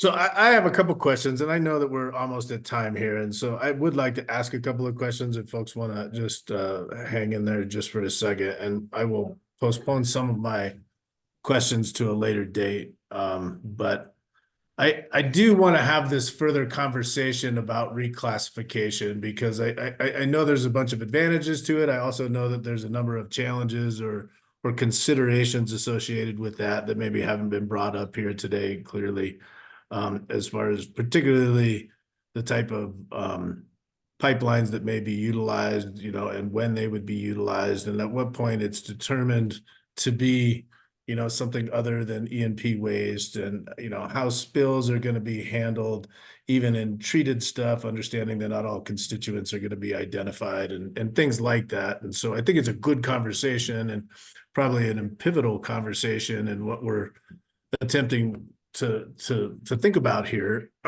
But would like to, just more of a direction to hope that maybe we can as we look at barriers and legislative solutions and such, to kind of highlight this as an important topic of discussion. But to your specific pilot project, so understanding that different operators perhaps have different standards that they would like to see their produced water treated to in order for recycling downhole. How do you work with that, particularly if you're talking about developing water share agreements or treating water to a certain standards? Is the expectation that operators would just modify their operations in order to be able to utilize kind of a standardized treatment of water, or how does that look? That's an excellent question, Commissioner. So we have treated for several operators in the DJ Basin and in this area in general in Colorado. Each of them do have slight tweaks on those key performance indicators, which I shown. However, it's within a standard deviation. And so the treated water that they want to use in completion activities is very similar because the goal is similar for each of the producers. And the reason for this is they want a consistency of water, particularly bacteria kill, which would affect it, and the removal of solid particulates. And so that is what makes that would be the hurdle to produced water itself without blending, and you have to remove those particulates anyway. And so while we are able, and at the Lone Star Fixed Recycle facility, we went through more than one iteration of those key performance indicators, and we're able to tweak that. So if producers wanted that, a lot of times they work openly with us. But there's a pretty industry standard as far as water going downhole, and that really helps dial in the treatment process, both because you don't have to retool every facility for every operator, and that would really allow for water sharing because there's a standard set of KPIs. Okay. And then maybe I missed it in the presentation, but like, what was the total? I mean, what was the total footprint of the facility? Like acreage wise, and then how many total tanks were there? I mean, I thought I counted up maybe 8 to 10, but I was a little unsure if that was just a diagram that was put up, or whether that was actually what was on the ground. That is an accurate diagram, and it's good. I apologize for not putting that in the presentation. There are 8. There's 16 total tanks there, and they are 750 barrel tanks, and we have them valved in such a way that we can have more or less of them for produced water and more or less of them for the treated produced water. Depends on what the outtake is. The overall footprint of the facility is located on 20 acres in Weld County under that use by special review permit. I could get you the dimensions of the actual footprint. We can put a treatment train in a 250 by 250 foot space. I'm just trying to get a picture of like what it looks like, because that'll be certainly a consideration for future conversations, as well as like when we talk about storage, what does that look like, and what is the footprints and the the visual impacts that may be associated with utilizing 750 barrel tanks versus versus pits versus MOVTs, or I mean, whatever the different things that we're going to be talking about here. And so just trying to understand, at least from this particular case study, what the footprint looked like, I think is good to know. So I would like to state that the use by special review permit approved by Weld County specifically restricts that area. Like, that's why there's only 16 total tanks, because there was not space for any additional tanks for any additional storage. And just so I understand too, that particular this particular case study with this footprint and these number of tanks was utilized to do like how many wells, right? I mean, what's the reach of this? This is for a comprehensive area plan for one of the major producers in the state, and so it's a centralized facility for multiple multi-well pads, right? I would say more than 100 wells, yeah. Okay, great. Again, super helpful just for context to understand exactly what the kind of big picture here is. So a couple other questions that jumped up here. Harmony, go ahead. This is so exciting. As far as like industry appetite for this, I also want to just agree with what you're saying. In the research that I did too, with articles talking about, for at one point there was a prohibition on using produced water, to then it being regulated, then to actually being encouraged. And once those water sharing agreements came into place, really just seeing a shift in the attitude of the industry. And from my background, yeah, and then considerations for exchange of ownership would probably be one of the top barriers for that side. But trading water is like trading gas, is like trading oil. This is literally what this industry does. And when you put something on a pipeline, you don't get that same molecule of gas back at that same point, but you have to have a certain standard to put it on that pipeline and a certain lac to get it off at a certain standard. They do this in every place, space, and right? Yeah. And so, and then if they're incentivized to sell it to each other, and like, you know, I think it just really makes sense in a number of ways. And I think that we can really get there. And I've really appreciated this conversation and seeing a lot of kind of reaching across angles, groups, and aspects to have a really meaningful conversation. And I do wish that there had been more time in this whole process, because I wished what would have happened after we had those facilitators come in, that meeting after that would have came first, and we would have had a better understanding of what produced water is. And I wish we would have had time to do this meeting before we gave feedback on those footprints. But I understand the constraints of the time that y'all are under. So thank you everyone for everything today. What? Grant, again, excellent presentation, and I think it's evident to everybody that Lone Star is a very successful application of technology and business interests, and solving multiple problems around the use of produced water in that specific area. Just a quick question: is the technology and the treatment train that you have, that you express there and utilize there, is it transferable to a mobile kind of status that could be used in other areas of the DJ? That's an excellent question, Clay. And the answer is 100% yes, because I have taken this exact treatment train on more than one occasion in the DJ Basin and replicated on a mobile site. Great, thank you. Well, Grant's super helpful to have the presentation, and appreciate you taking the time to put it together and share it with us today. And it certainly generated a number of questions that I think we'll continue to talk about. And I only asked 2 of my 35 questions that I had written down. So you can email me. Thank you for the time, Commissioner, and thank the whole consortium for the time to listen to the project and ask these questions. Very important for this group and moving this forward, and I do appreciate it. I'm open to any questions by email, etc., within the guidelines of our what we can do open meeting law-wise. Sure. So with that, apologize to the folks that had developed presentations to present today. We'll reschedule those to a future meeting, and I think all of these are super valuable presentations to hear about and be able to ask questions about. And so we certainly will get those rescheduled, and then Hope and I will work towards looking at mechanisms to extend the meetings through a working lunch, so that we also create some more time for ourselves to be able to have these conversations and discussions. And so with that, Hope, am I missing anything before we adjourn the meeting today? No, I really want to thank the presenters and thank the consortium members for a robust discussion. I feel like we're in a good place for our March 1st deliverable, and I appreciate all the feedback on our approach for our May 1st deliverable. Thank you to everyone who attended and participated.